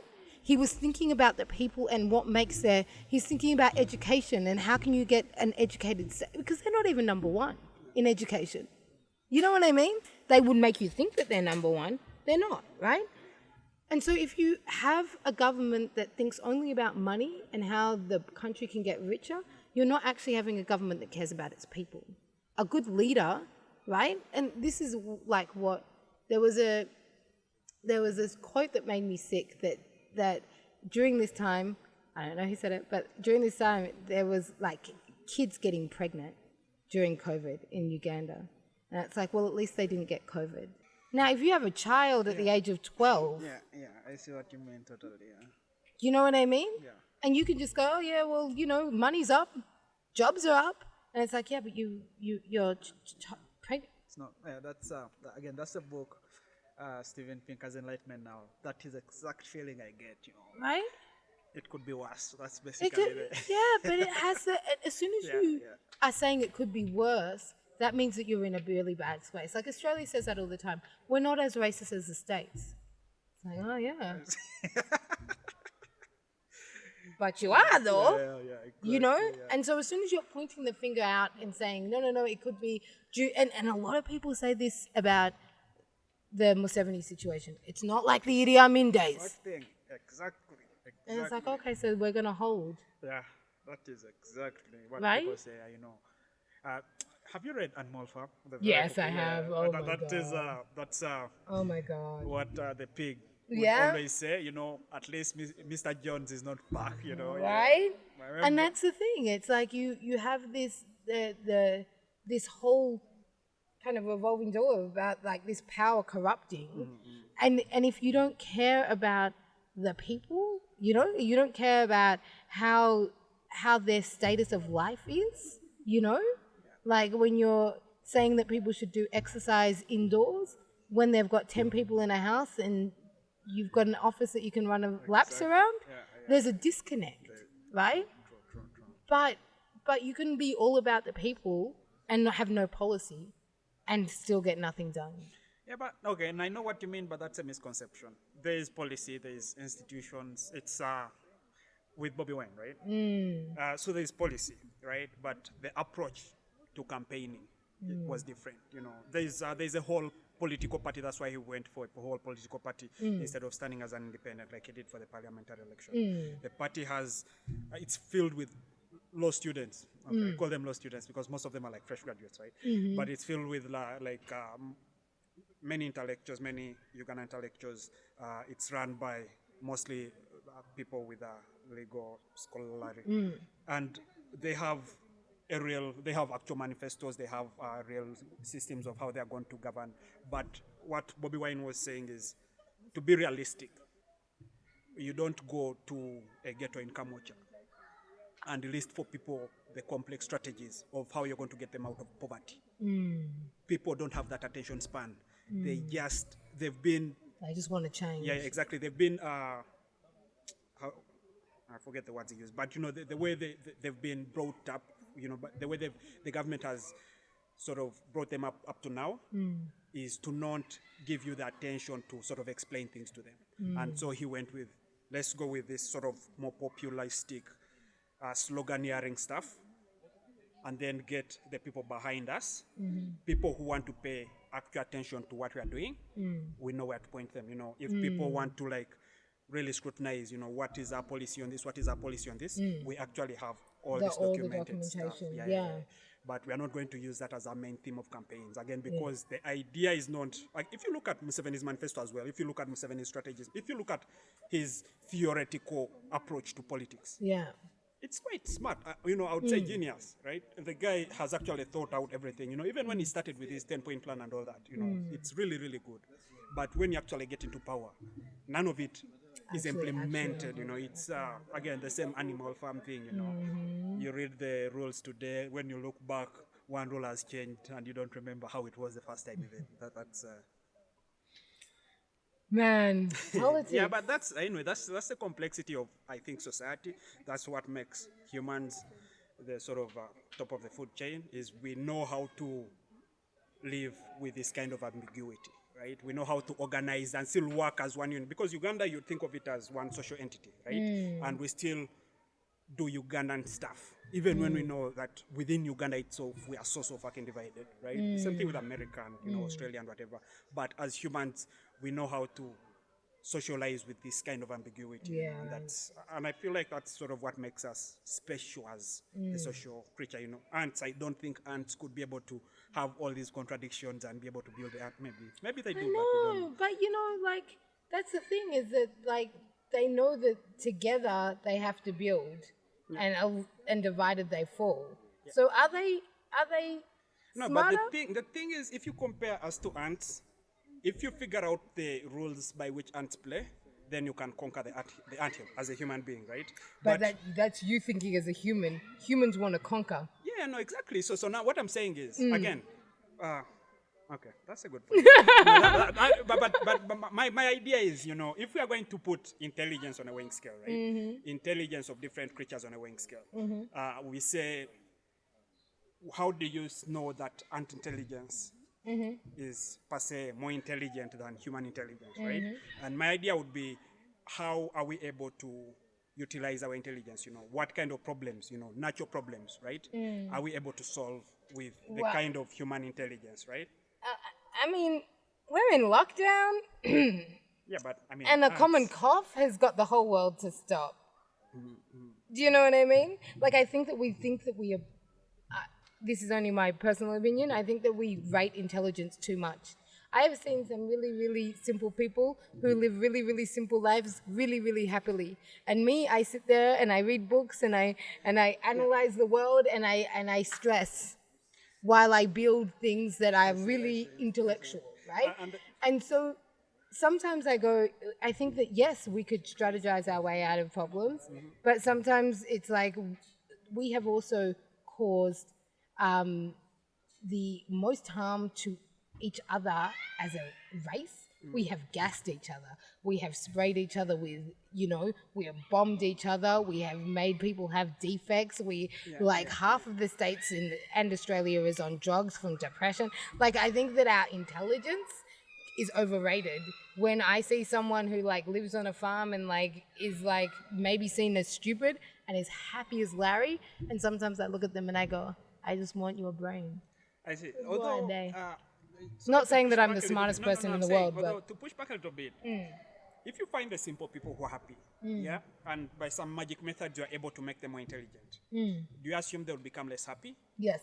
I doubt that. Yes. My assumption is if you find sad people who are happy or who are not happy, whatever. If you find sad people who are not smart and you make them smart, the sadness doesn't go away, right? So they can sort of implement the Hitler thing. They can sort of make the world darker, if they are sad and intelligent. But if you find happy people and give them intelligence, they scale up the happiness instead. They don't. There's nothing innately wrong with intelligence itself. It's sort of like a neutral thing. If you give it to a happy person, the world becomes happier. If you give it to a sad person, well, I mean, sad also seems like, I'm saying like people who are a bad person, a cruel person, for example, in a typical villain in a movie, the Joker, for example, the world will become less happy. I have seen, when you study, the world opens up, yeah? You know that there's more to do, there's more to see, there's more things that you can figure out, there's more problems, but you think that you have the chance to solve them, and then when you don't solve them, you're unhappy because you haven't solved them. When you are like, I'm kind of a simple person, I don't even worry about those big things, you actually... So if you gave intelligence to a happy person, they would start seeing more problems. Yeah, but the problems are there. They're just maybe in denial. Exactly. Oh my God. But denial and stupidity are sometimes one and the same thing, yeah? I see. And so, denial is quite sweet sometimes, right? I see what you mean. And so I see these, chicks who are, their main thing is, can I contour my face right?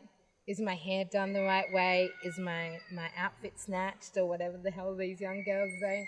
And that's their biggest thing. As soon as they've got that, they're happy, right? They're not sitting there thinking about the chess game between Bobby Wine and, and how that mimics it. They're not thinking that, right?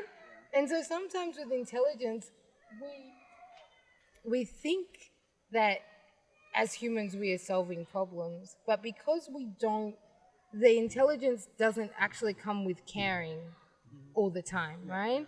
So people are very smart, very analytical, and don't give a crap. Like, everyone's just trying to get ahead, that we are willing to test on people to see if something works. Because I have a solution to polio. Maybe let's inject small children, twins, to see if one dies and the other one doesn't. And if the other one doesn't, then we've got the solution, so I don't know if the world would be happier if everyone was smarter. No, that's not what I said. That's not what I said. I'm saying in a situation where happiness has already been established, would smartness take it away? And you're saying definitely. I definitely would. And I think that happiness is a totally different entity and a totally different cultivation muscle than intelligence. I don't think that if you read more, you will ever become happier. right? It is an action. It is actually letting go. It's actually not being right sometimes. It's actually forgiveness. It's actually, and with intelligence comes correctness. It comes knowing. It comes the right way of doing things. This is how it should be. And with that, it becomes more stringent. And the more stringent you are, the less empathetic you are to the situation. Sometimes, not all, sometimes to the situation of other people, because you should know better. I see. And here's the thing, right? And for me, this has always been the difference, right, I would say, right? You need, as humans, right, we need intelligence to keep harmony as a society, right?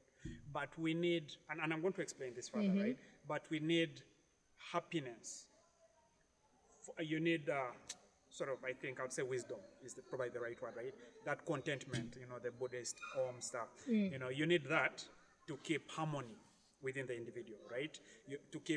For you to sort of be able to sit, 2 hours and just breathe in and out, that kind of... I would say it's the opposite way around. Right? But in order for society, a bunch of people with multiple interests to coexist, then you need to have some sort of intelligence to be able to make sure that coexists, with harmony. And what happens, for example, when people compare pre-colonial Africa to Africa right now, after the colonialists, and my assumption here is our definition of intelligence would agree that when the white people came in, either they washed away what we consider to be intelligence and replaced it with their own, or they brought a higher sort of version of intelligence when they came, because they brought the tools that we used to build skyscrapers and all that stuff, and happiness on their side, right?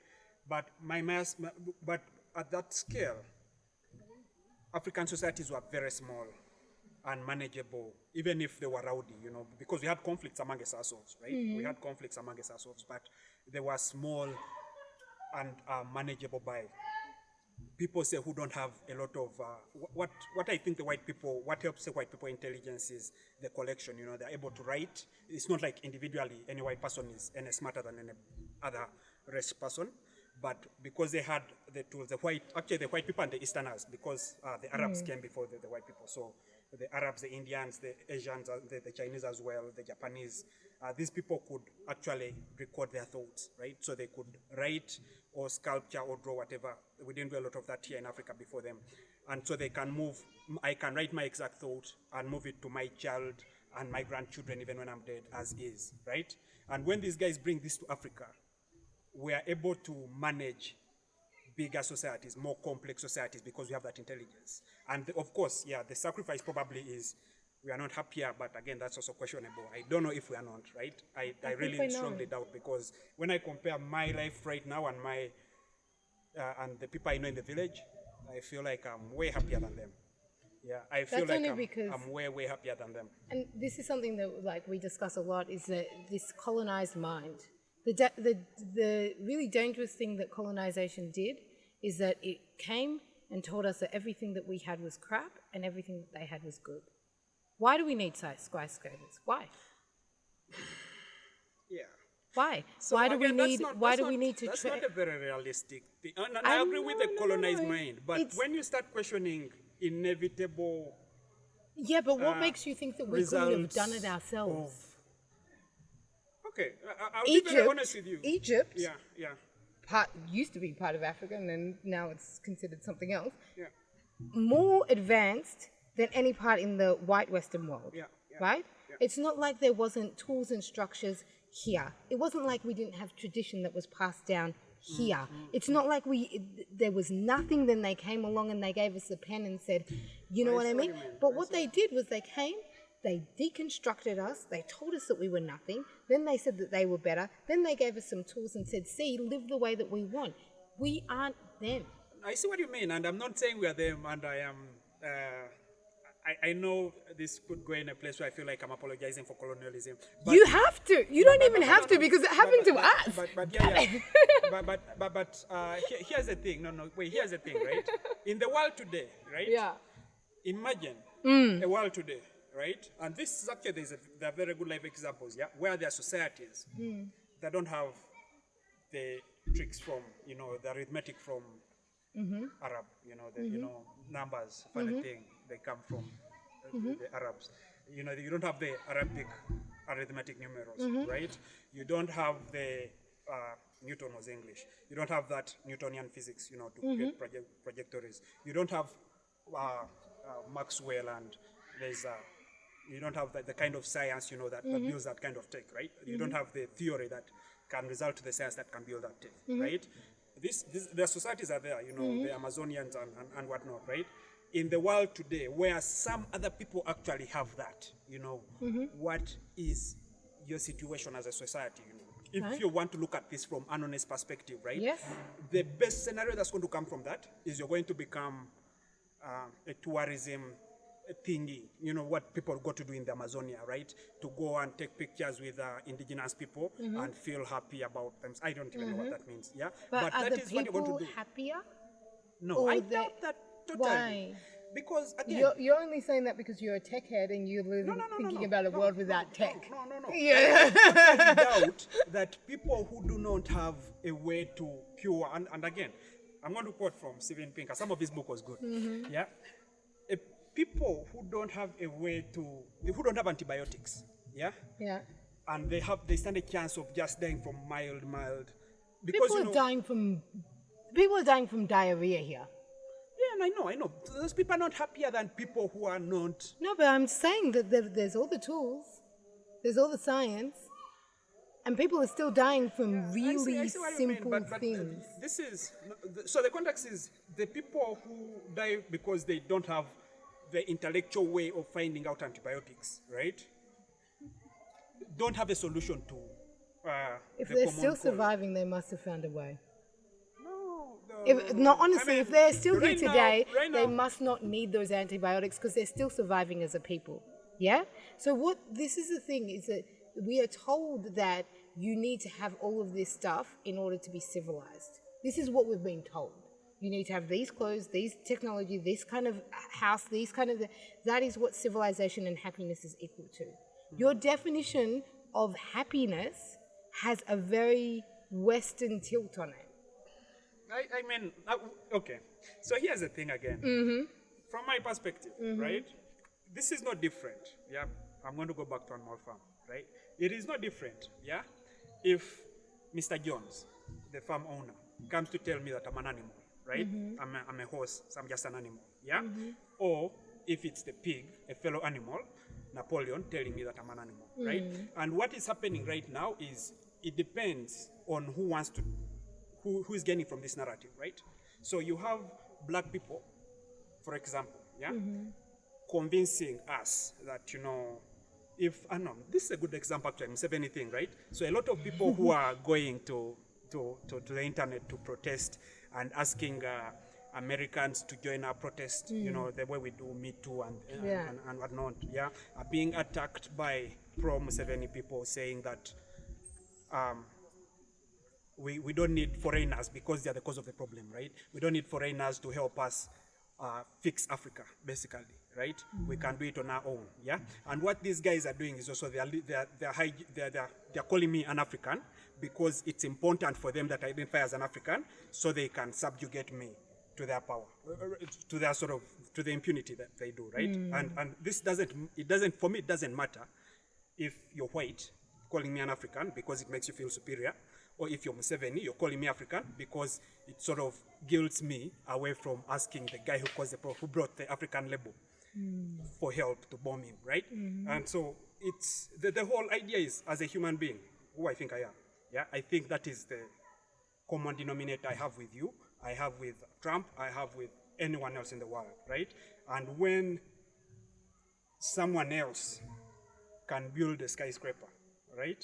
And that skyscraper alone on an acre of land can host 10 million people. Okay, maybe that's an exaggeration. It can host a significantly higher number of people than a certain people because for them their intellectual ability to construct can only construct a heart.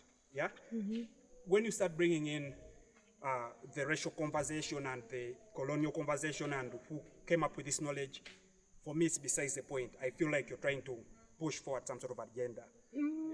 I think that when I was saying going back to Egypt, those are the biggest structures in the world. Yeah. They were created here. Yeah. Okay. So So what your statement when you said they brought in the tools, I mean, it's too late now. It's done, right?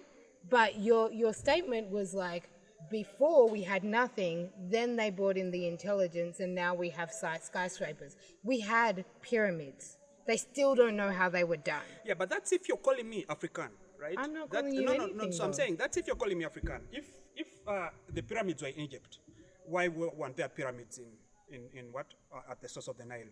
Why weren't there pyramids in Busoga? Exactly. The Egyptians did not bring their technology. That either the white people stole them or the Asians stole the technology. But whoever brought the technology is the guy I'm acknowledging.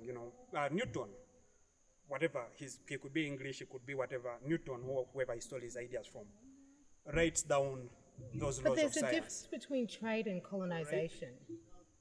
A lot of ideas are swapped through trade. A lot of ideas are swapped through interacting peacefully without interrupting conversations and without like telling a nation of people. Because my big thing, sitting from the outside, we are literally on the most profitable continent in the world, and we are the poorest in the world. Yeah. And we believe that we're poor. This is the thing. This is like that whole idea of you have an elephant and you stake them in the ground with a small chain. By the time that they're huge enough to take out the chain, they don't believe that they can. That is what Africa is, right? And so when statements like, which is really dangerous because we take it on to our kids and our kids and our kids, they came with higher intelligence, or they came with better this, or they came with the tools. It means that we were nothing until they found us, and then they should, and I know that it's not what is implied, but there is a lot of that stuff. But that's the truth, though. That is the truth, it's not the truth. Before the white people came, we didn't see value in mining, in digging down our oil. No, and we did don't not find see the value in that. But now we live under it doesn't even matter. If we didn't see if a diamond is 6 feet under here and it's never found, so freaking what, right? But someone else comes into my house, digs up my house, takes out my diamond, keeps on digging, right? Tells me that I should be wiping their asses, and I'm supposed to think that they're intelligent because they found the diamond. So the other thing also that and again, these conversations were complex. The other thing also is conversations. These should be complex conversations with very complex people. Before the white man comes to dig oil, for example, out of Lake Albert, no one owns Lake Albert, right? And what we say, Africans and our societies, what we had like the Kabaka, actually before the Kabaka became a king, because, tried to replicate the English monarch. The Kabaka was just, and that's what the Baganda was, just a bigger brother, Uganda as a brotherhood filled with multiple tribes, with multiple clans, because Basoga by then were Baganda, Bakonjo, whatever. There were many tribes within Baganda. Buganda was sort of like this brotherhood society, right? And what you have is you and your clan. I've heard rumors that the idea was to preserve an animal. So you pick an animal and say, we don't eat this animal, and call it our emblem and things like that. But that history is also not very clear. Yeah, because I've got an animal for my clan. But say it was for such a very good thing, to preserve an animal. The Baganda have their societies, and what our societies were super decentralized.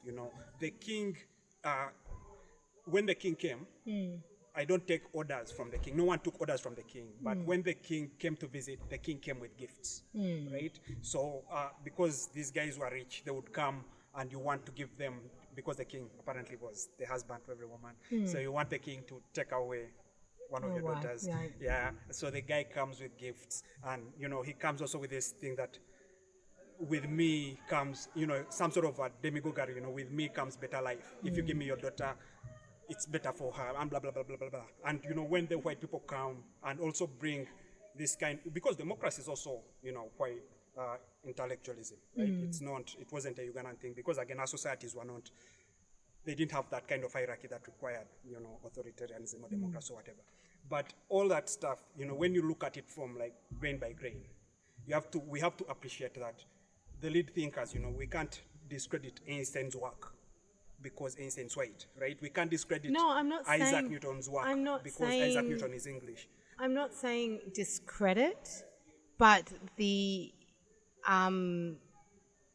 people that came here didn't bring that stuff, right? Oh, I'm they. sure- I mean, okay. so you could have got that. We could have got that stuff through trade.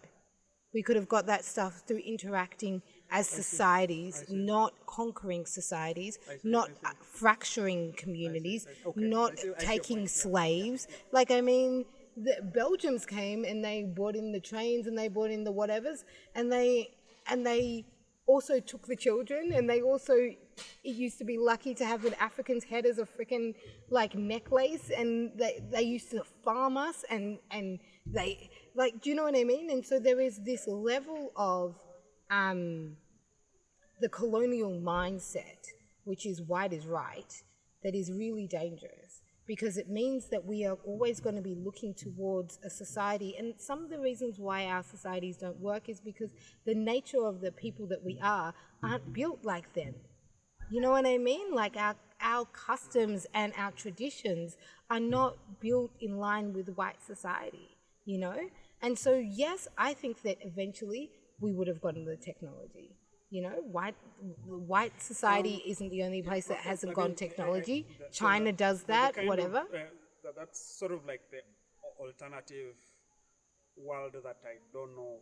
Very, you know, like But Africa was the only, like, Africa is the continent that got pillaged. No, Yeah? India did. India has Right. 1 billion people. China did. China was colonized by English first and then Japanese. Not for as long as, and not as I'm saying as that- hectically as Africa. Like, I get it. There was, Australia, where are you coming from? Australia, Exactly. for example. Australia was...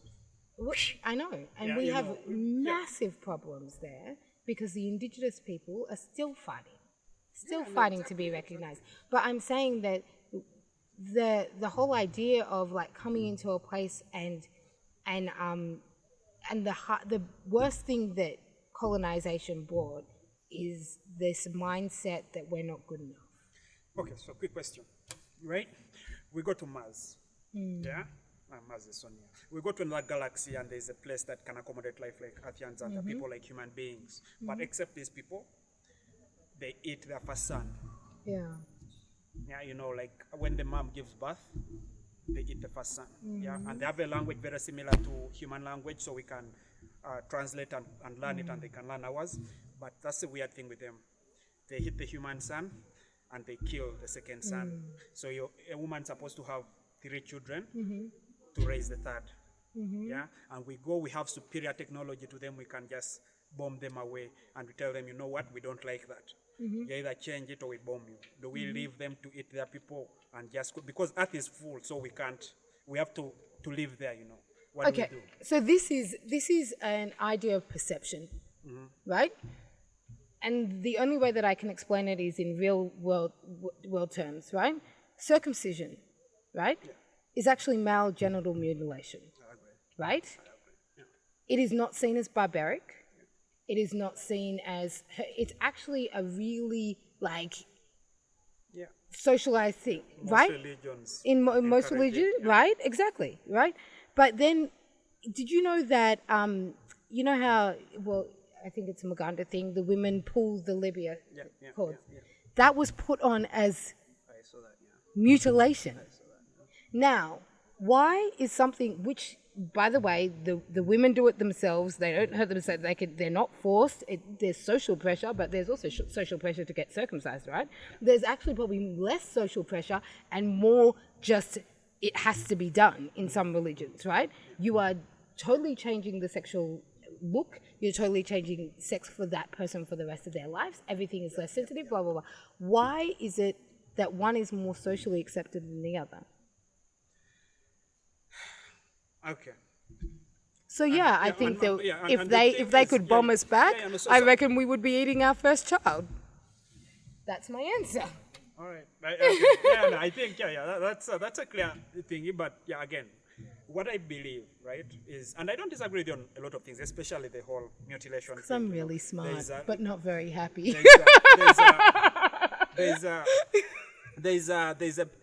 there's definitely right now there's a big trade, there's a big sort of monetary incentive in these ideologies and these identities, right? And sort of calling people this and calling people that and calling people that. And for me, I feel uncomfortable with that. If you're sort of position me as the victim or as a dominator, right? Because again, as a man, sometimes there's a conversation about, you know, how men have predominant blah, blah, blah, blah, blah. And as a black person, an African, there's always the conversation of, you know, how I can't sort of take my identity away from what the white people did to Africa. Yeah, or what the white people actually doing, because when you say did, no, it's still doing. Yeah, exactly, it's try still to doing. pretend that Museveni is actually But a people's chosen president. I think that, and this is probably a deep conversation, but I think that the definition of blackness is not fully felt until you are outside of black society. Yeah?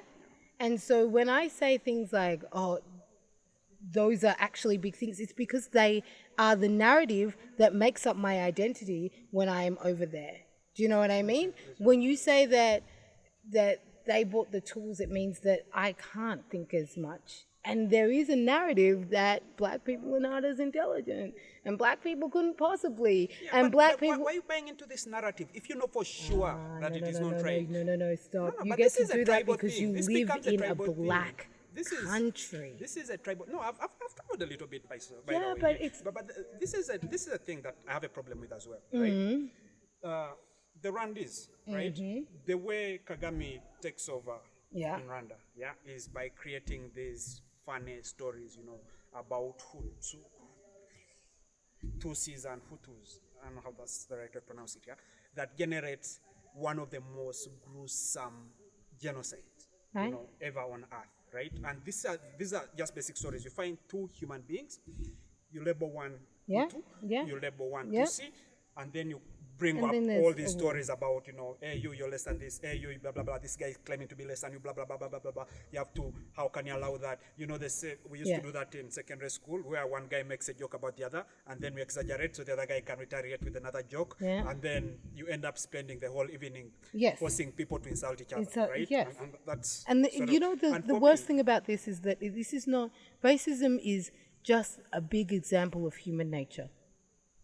You get what I mean?